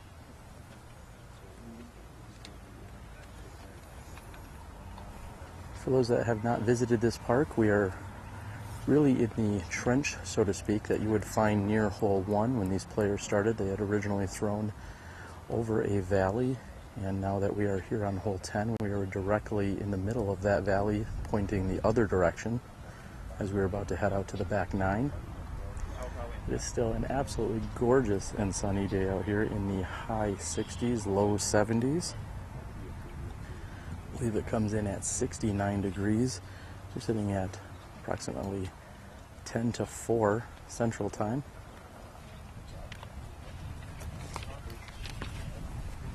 Again, our broadcast is made possible thanks to our amazing sponsors and supporters in Legacy Discs, Sandy Point Resort, as well as Paragon Disc Golf. Thank you everyone so much. Anyone else that is out there and wants to support, you can start by logging in, watching, viewing, liking, and sharing our links.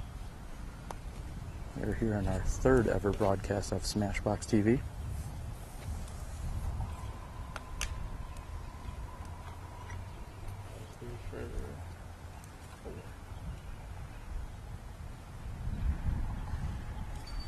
And Paul tells us that is Greg Barsby for 4, who's putting in.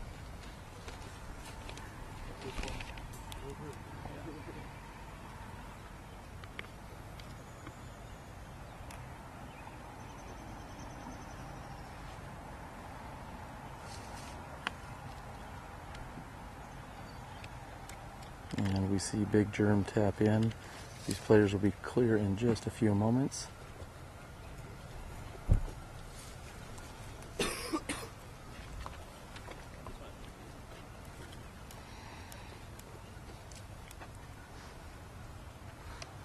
Carding the sole birdie on hole 9. Paul McBeth will have the tee first.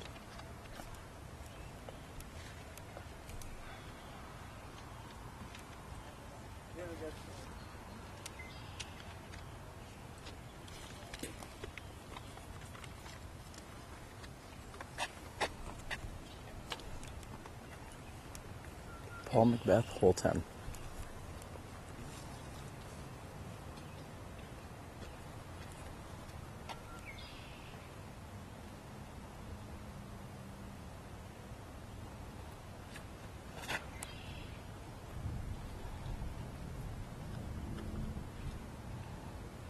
Oh, and Paul has come up just a bit short. Looks like he may be out of bounds.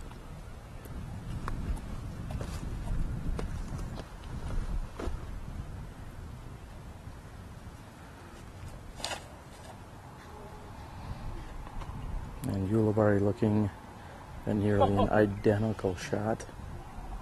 Unfortunately, it looks like he will be out of bounds as well.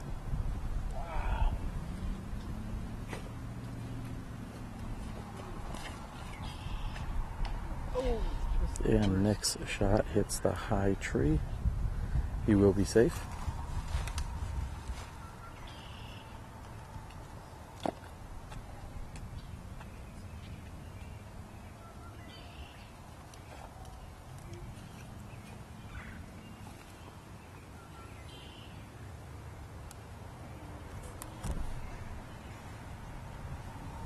And Chris checks the wind as he's waiting for the cyclist to pass through.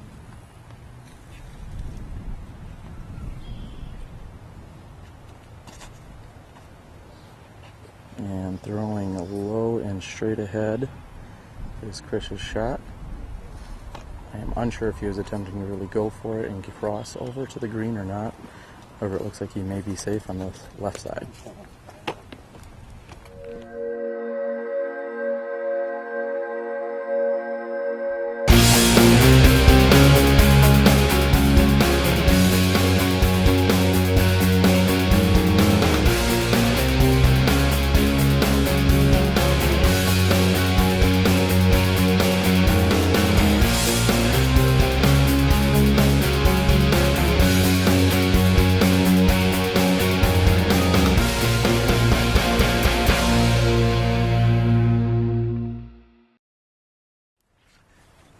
Over where I believe at least two of our competitors, Paul and Paul, will be throwing from the drop zone.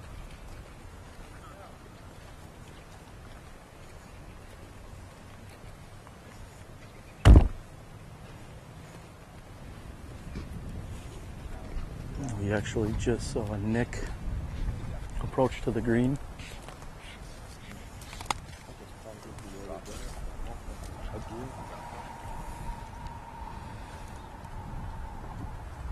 Paul going with a forehand shot to approach the green.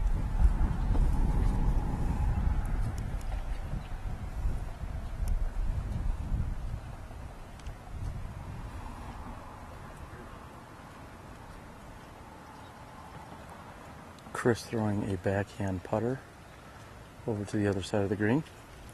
And it appears that Paul McBeth may be in bounds. We have a unique but lengthy walk on this bridge to head over to the green here on hole 10. You're watching Smashbox TV. We'll be back with you in a moment.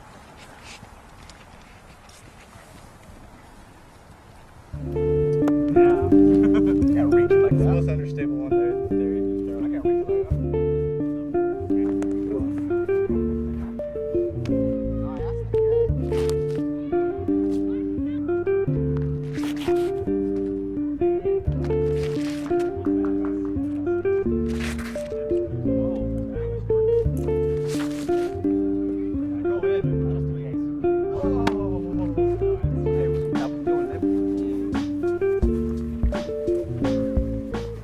What is like the thing that tells you the disc is done? When you like, now this is ready? When he puts it in his bag. Says that. When he puts it in his bag, it's ready. Yeah, we kind of throw it, test the different runs, and go with what's flying the best, most consistent. We can go up and down with different weights to change the flights and do different stuff as we're testing them. You know, different colors matter also. So. About 8 grams difference. We make and design the mold to do a specific thing. So we're out there testing the mold, testing the plastics to make sure that's how we design the disc so it can fly the way we want to.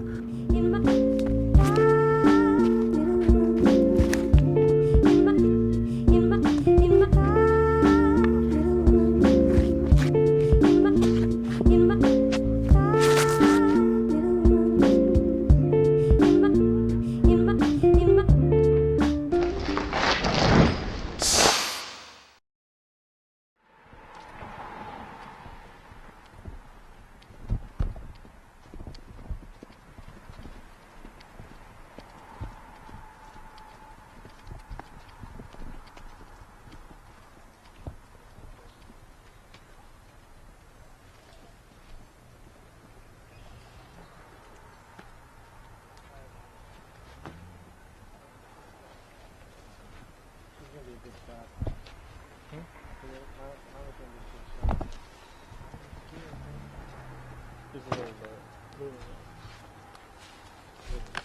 What'd you throw? One? That's what I can.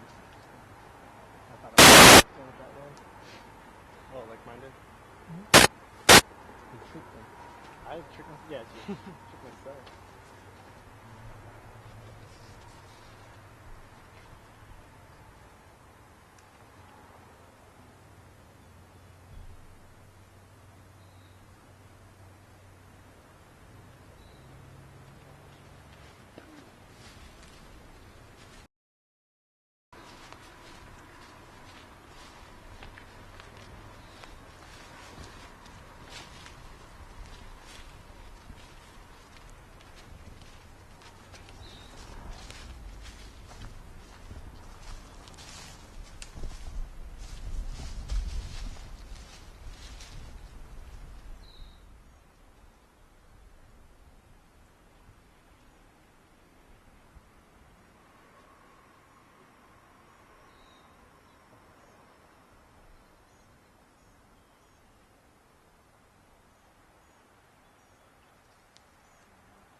Let's head to hole 11.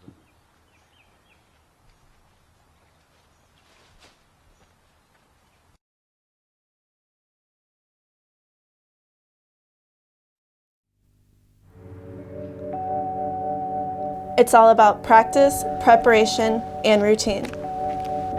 Approaching the tee shot, I always line up my shot and check the wind direction. Always take into consideration the trees that are out there and the out of bounds that are marked off. I try to keep everything slow on my run up and build momentum as I get to the end of the tee pad. Trust your shot, believe in yourself. Let the disc do the work. Legacy discs. Play with confidence.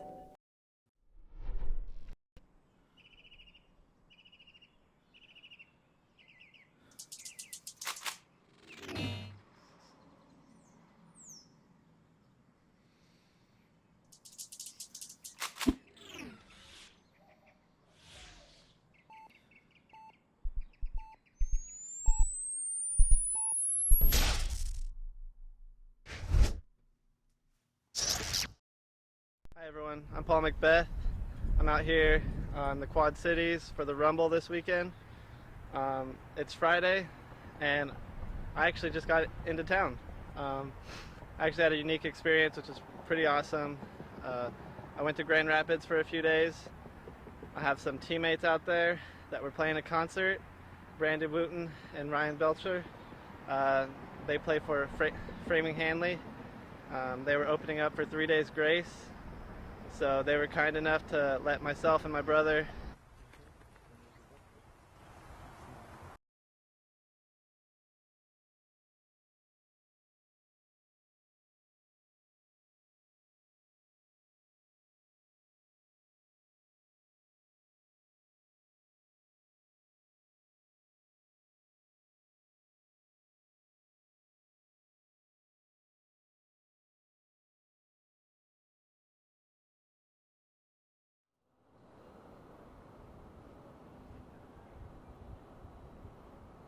I'm AJ Risley, and this is The Gauge. With its reliable straight flight and its excessive amount of glide, the Gauge is perfect for players of all skill levels.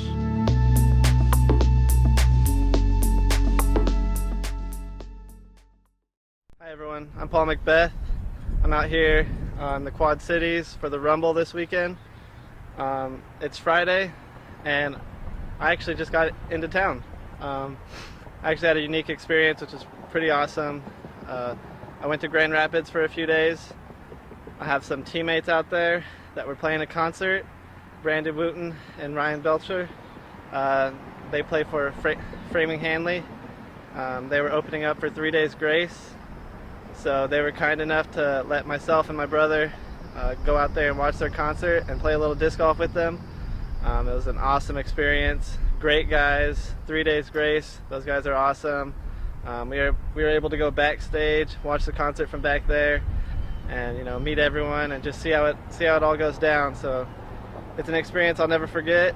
I want to thank those guys. Give a shout out to Innova Champion Disc for connecting us and growing the sport the way that they do. And check out the tournament this weekend. I know they'll be watching. You guys will be watching, and hopefully we put on a show.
We're here at hole 12 at the Rumble at Middle Park. This hole is 358 feet through the woods, slight left. I'm going to throw a Prodigy F5 400 plastic, put on a slight hyzer, and maybe it'll stand up for me a little bit, and it should fade to the basket.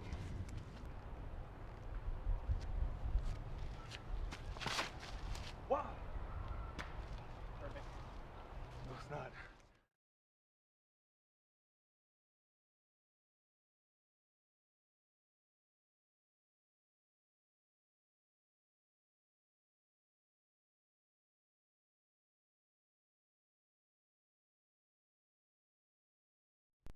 We're here at hole 12 at the Rumble at Middle Park. This hole is 358 feet through the woods, slight left.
Well, there you have it, everyone. We are through 12 holes. We are heading into the wooded area, the last few holes. They'll move all the way out to 13 and 14 before they finally come back on 15 with some long bomber shots. We're about 2/3 of the way through the round here, round 2 at the Rumble, presented by Matt Schlabach. We hope you're enjoying the action, and we will get back to it right now as it's just heating up. I'm the Disc Golf Guy, and you're watching live Disc Golf on SmashboxxTV. I'm Paul McBeth. We're at Middle Park, hole number 13, 191 feet. This looks like a hole that you can't really park, but you want to put close in the circle. So let's try to plant it just right of that big tree right there.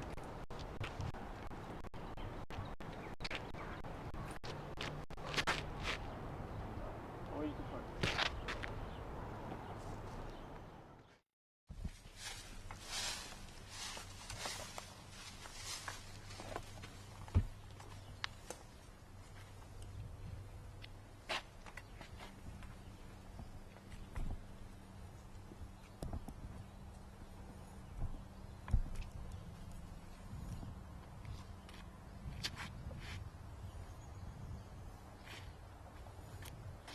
And Paul McBeth has thrown within 30 feet here on hole 13.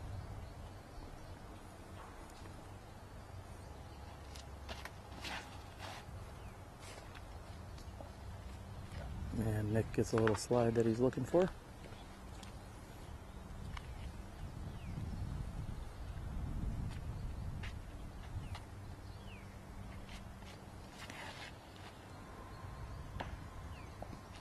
And the left side is Chris Sprague. Fourth to tee, Paul Ulibarri.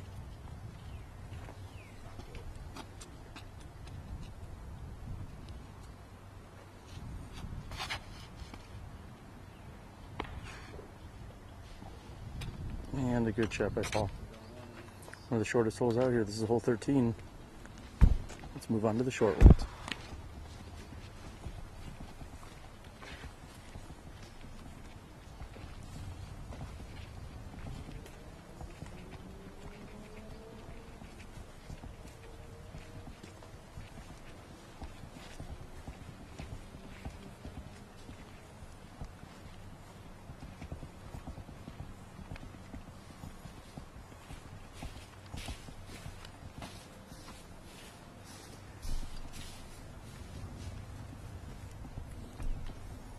Looks like Chris Sprague will be first to throw after hitting the tree on the left-hand side.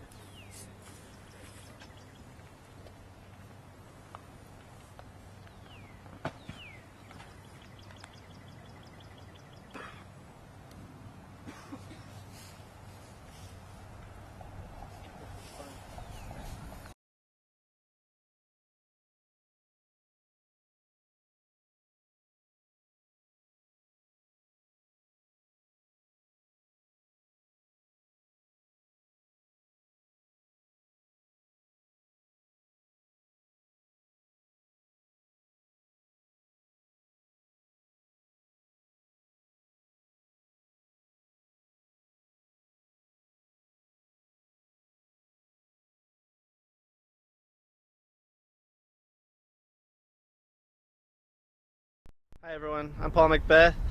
I'm out here on the Quad Cities for the Rumble this weekend. It's Friday and I actually just got into town. I actually had a unique experience which is pretty awesome. I went to Grand Rapids for a few days. I have some teammates out there that were playing a concert, Brandon Wooten and Ryan Belcher. They play for Framing Hanley. They were opening up for 3 Days Grace. So they were kind enough to let myself and my brother go out there and watch their concert and play a little disc golf with them. It was an awesome experience. Great guys, 3 Days Grace. Those guys are awesome. We were able to go backstage, watch the concert from back there, and meet everyone and just see how it all goes down. So it's an experience I'll never forget. I want to thank those guys. Give a shout out to Innova Champion Disc for connecting us and growing the sport the way that they do. And check out the tournament this weekend. I know they'll be watching, you guys will be watching, and hopefully we put on a show.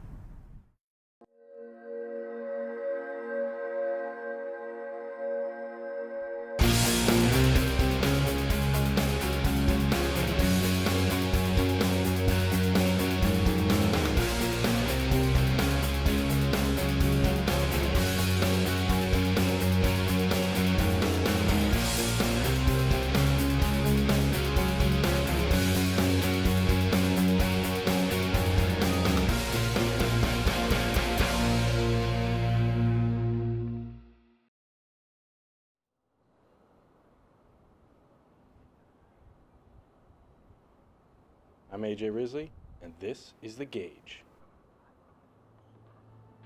With its reliable straight flight and its excessive amount of glide, the Gauge is perfect for players of all skill levels.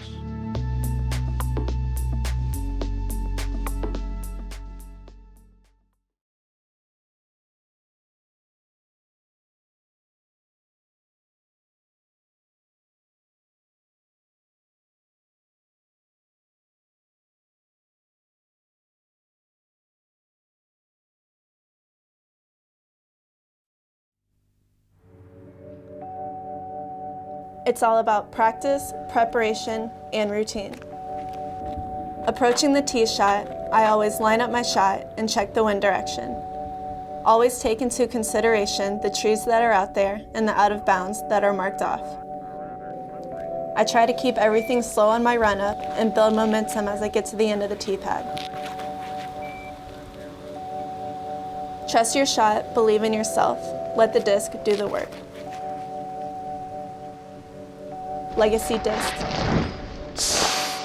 Play with confidence. Can't reach like the most unstable one there. I can't reach like that.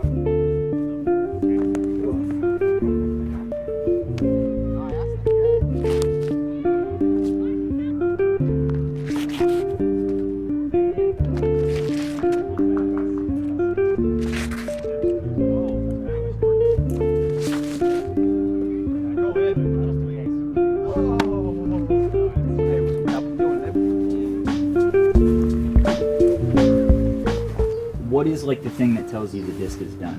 When you like, now this is ready? When he puts it in his bag. Says that. When he puts it in his bag, it's ready. Yeah, we kind of throw it, test the different runs, and go with what's flying the best, most consistent.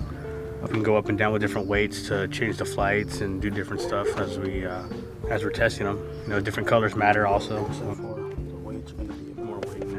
About 8 grams difference. We made and designed the mold to do a specific thing. So we're out there testing the mold, testing the plastics to make sure that's how we design the disc so it can fly the way we want to.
I'm the disc golf guy. I'm the disc golf guy.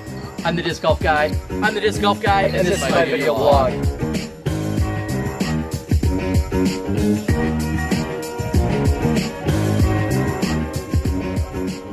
I'm the disc golf guy, and this is my video blog. Today we are at the 19th Hole Pro Shop here in Sylmar, California. I'm joined by one of the Legacy co-owners in Steve Rico. Steve, we're talking new discs today. What do you got for us? Well, we'll start with the Bandit first. It's a Speed 9 driver that we just came out with. It's great for like low flip-up shots. You can throw and bend it around corners, throw rollers with it. Really neutral disc, it's very fast, has a lot of glide, and I think the whole world's going to really like it.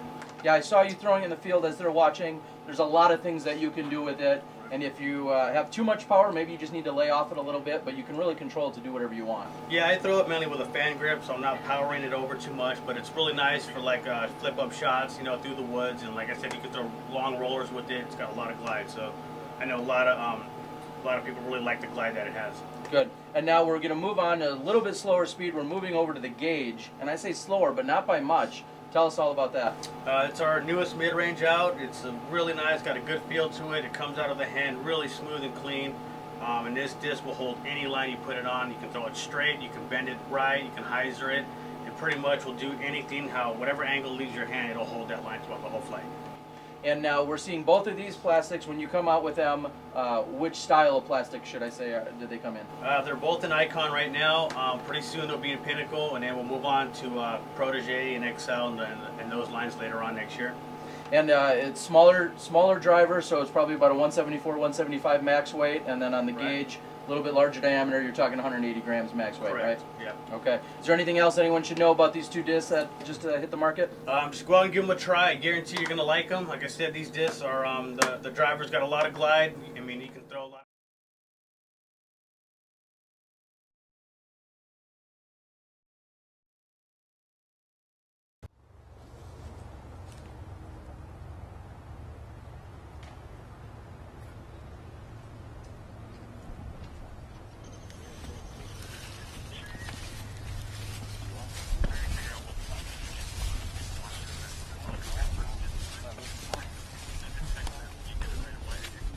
Yeah.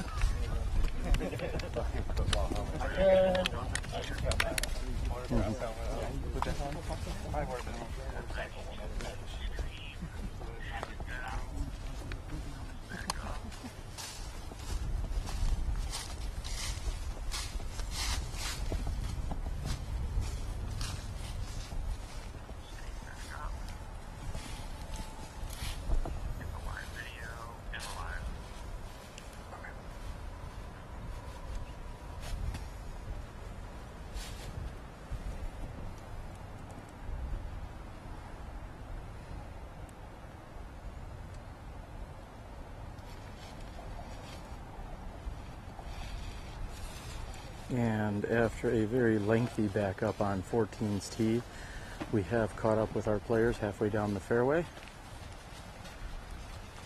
Hole 14 measuring in at 396 feet. It is very tight and narrow. And we saw Chris Sprague hit an early tree and then struggle on his approach shot.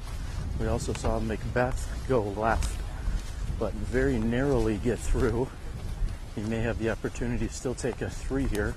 I believe this does list as a par 4, which would be a very short par 4. At the end of the day, lowest amount of strokes wins, regardless of what par is, but this is listed as a par 4 at 396 feet.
we should be totally live.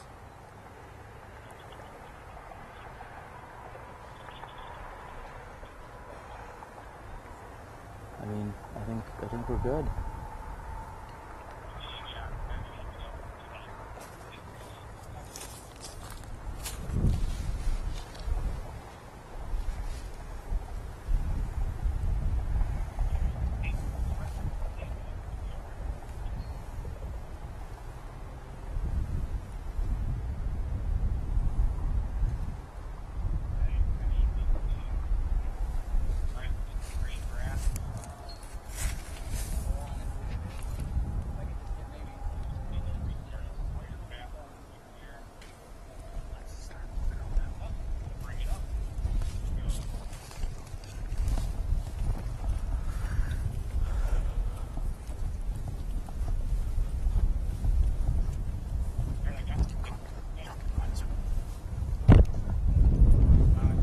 All right, hold on.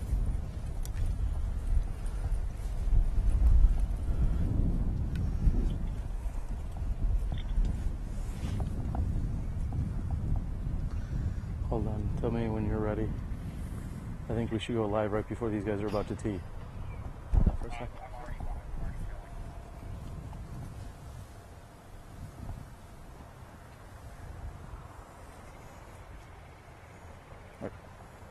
Is my audio live?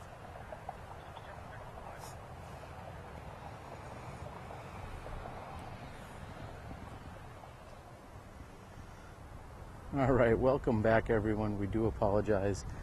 We have experienced a few unexplainable technical difficulties here. We are on 15. We're watching Jeremy Colling and just get it up and in on this elevated basket here on hole 15. This is the second card that you're watching. Just a few moments, we'll be back to our leader card.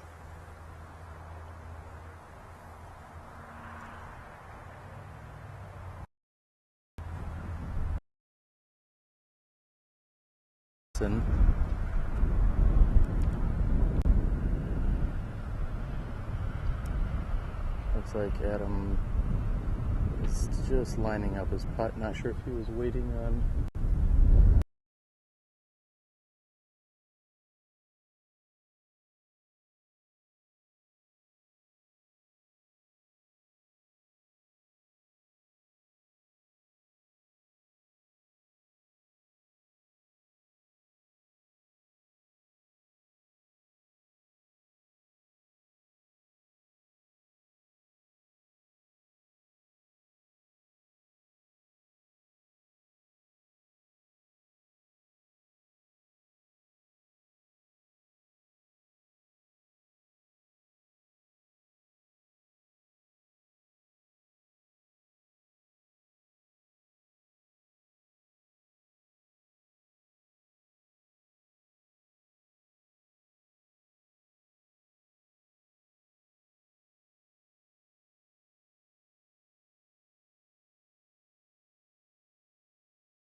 And McBeth here has thrown his tee shot on hole 17.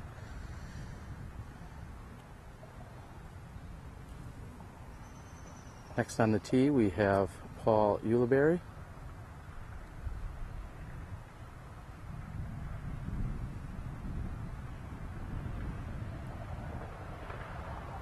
And Paul narrowly acing the hole. Very nice shot.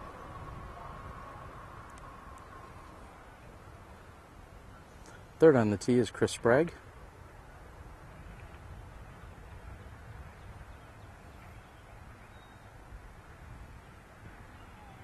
Chris just needs a little hyzer, and he comes in deep of the pin by 35 feet.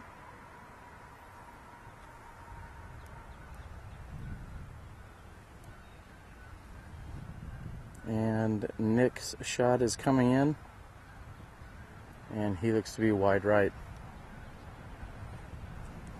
Again, thank you everyone for bearing with us as we are experiencing a few technical difficulties here on this back nine out at Middle Park in Bettendorf, Iowa. I am Terry Miller, the Disc Golf Guy. You are watching second round coverage of the Rumble presented by Matt Schlabach. We are watching as Paul McBeth is slowly pulling away from the rest of the group here during this round.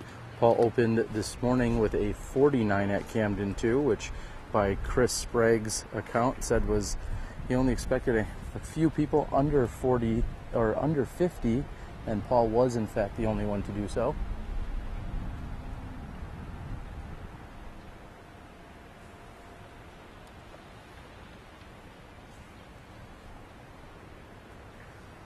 Throughout the day we've seen a number of people come and go in our gallery. It seems like it has grown a little bit more yet.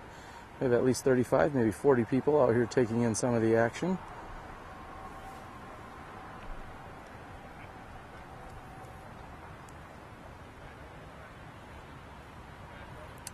I believe that Nick will be first to throw, as he was wide right.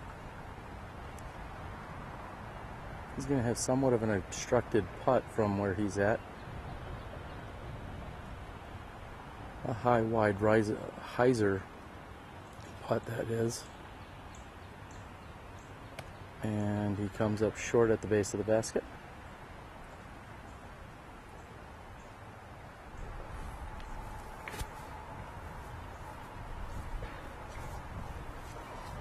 As we back up, we will see that I believe Chris Sprague will be next to putt.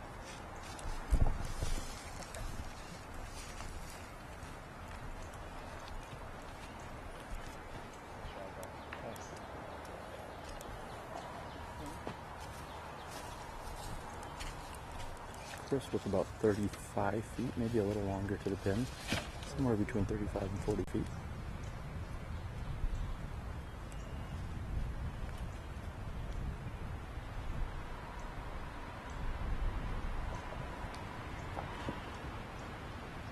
And it seems as if the wind may have affected that slightly, that Chris did not plan for. We're doing a little course maintenance, as some might say. Moving that out of his lie.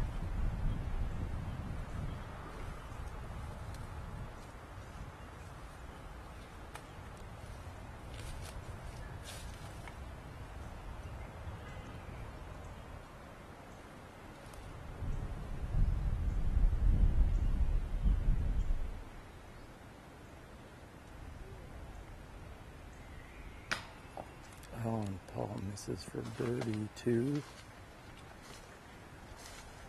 Paul's very frustrated with some noise that he had heard sometime during his backswinger putt.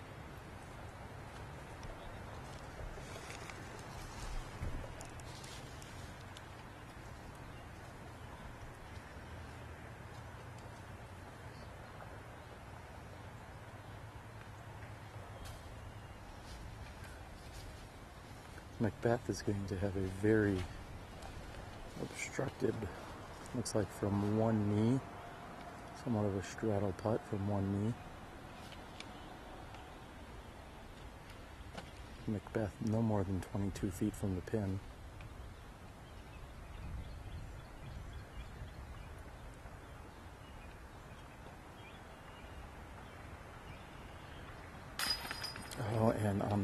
left-hand side. He gets it to get in. McBeth carting the only birdie too. I believe that it was in fact the players that were on the green behind us on hole 10 that may have distracted Ulibarri when he had putt.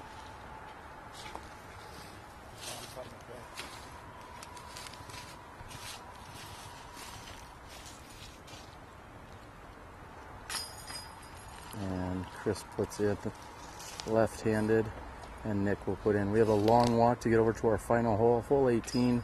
Thank you guys for tuning in. We're bringing it on home with our last hole on 18. You're watching SmashboxxTV. I'm Terry Miller, the disc golf guy. Let's move on to 18. Here we are on hole 18, the final hole of Middle Park. It's 254 feet. Looks like it finishes a little bit to the right. It's got some tall cedar type trees, and there's OB behind it, so I think the best shot would be a sidearm that you can hopefully get to stick next to the basket.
So we got Paul, Chris. Paul, 3. I also put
And here we are on our 18th and final hole of the day. Paul McBeth on the tee.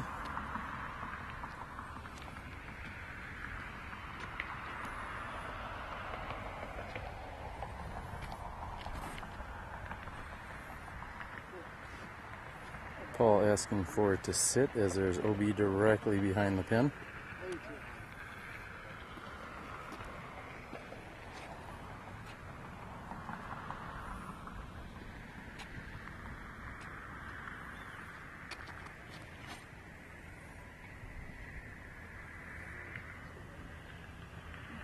And Ulibarri with a very similar shot.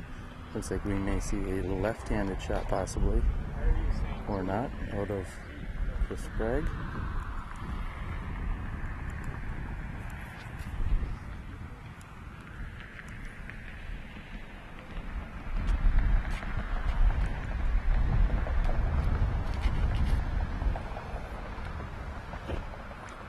Sprague going with the low hyzer shot, looking to get up near the pin. And Nick also going with a forehand shot. There you have it. Those are our tee shots on hole 18. A few final putts, and we are going to call it a day here on our first day of coverage at the 2014 Rumble. Thank you for tuning in. The schedule for tomorrow was originally slated for an 11 a.m. tee time. Strike that, a 10 a.m. tee time. However, they have talked about pushing it back to 11. Unfortunately, they have not let us know yet what the final decision is. We do know that there is rain in the forecast for both tonight and tomorrow. Seems like it wouldn't be a large scale event this year on the PDGA Tour without having a less than ideal final day, and that's exactly what we're lining up for here tomorrow afternoon. We will scoot over as Paul has landed, in fact, literally just feet short of the road OB. He's going to take his 1 meter relief from the road. Paul looking to finish this round off with a birdie 2.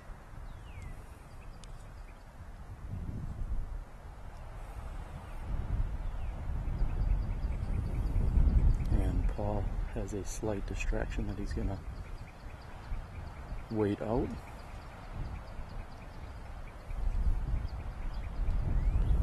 Now he is checking the wind. From our viewpoint, it is a slight right to left, or maybe even a little bit at our back, so it's a slight headwind for Paul. And he gets it to drop, finishing solid here with a birdie on hole 18.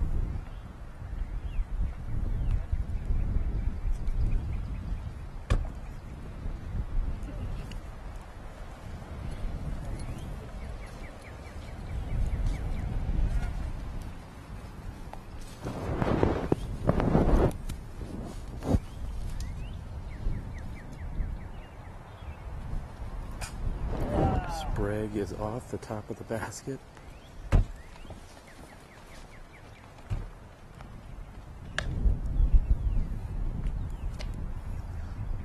This is Paul McBeth from 15 feet. And as expected, Paul makes good and finishes with a birdie 2.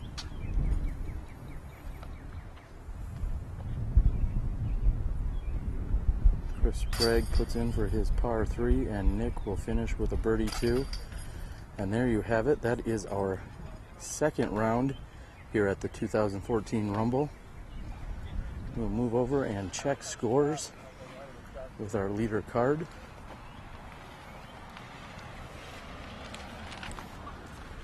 All right, Paul. 2. You got a 2. Chris. 3. I got a 2. We'll add these up real quick. McBeth 1, 2, 1, 2, 3, 4, 5 under. 1, 2, 1, 2, 3, 4, 5 under. 49, nice round. This is a 3. This is a 4. 65 will be good. Sprague, even. 1 over. 4 over. 8 over. 9, 10, 11. 65. Paul 1, 2, 3, 4. Even 1, 2, 3 over. 54 for me. And 1, 2, 3, 4. 3 over. Even. I'm gonna fix these because they're not really showing.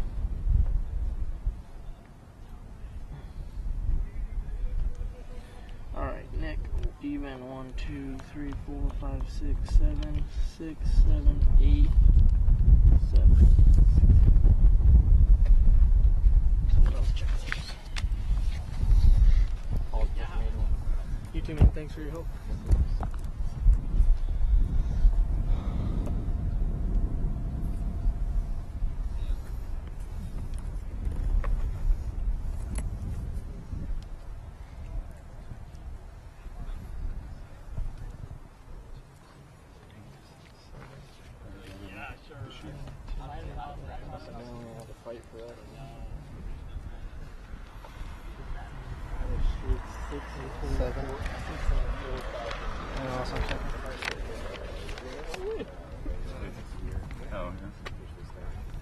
So they look good? I've got the same problem. Can we get a picture of it? Oh, yeah.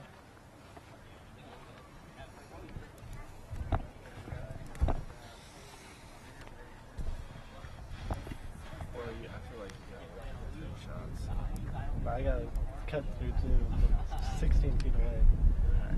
So that's even. That's stroke it there. Alright. So in reality, yeah. Just taking a pic. Just taking a picture. Here's on that side. Yeah. And the group will line up for some pictures. I'm going to jockey for position as to who's tall and who's not.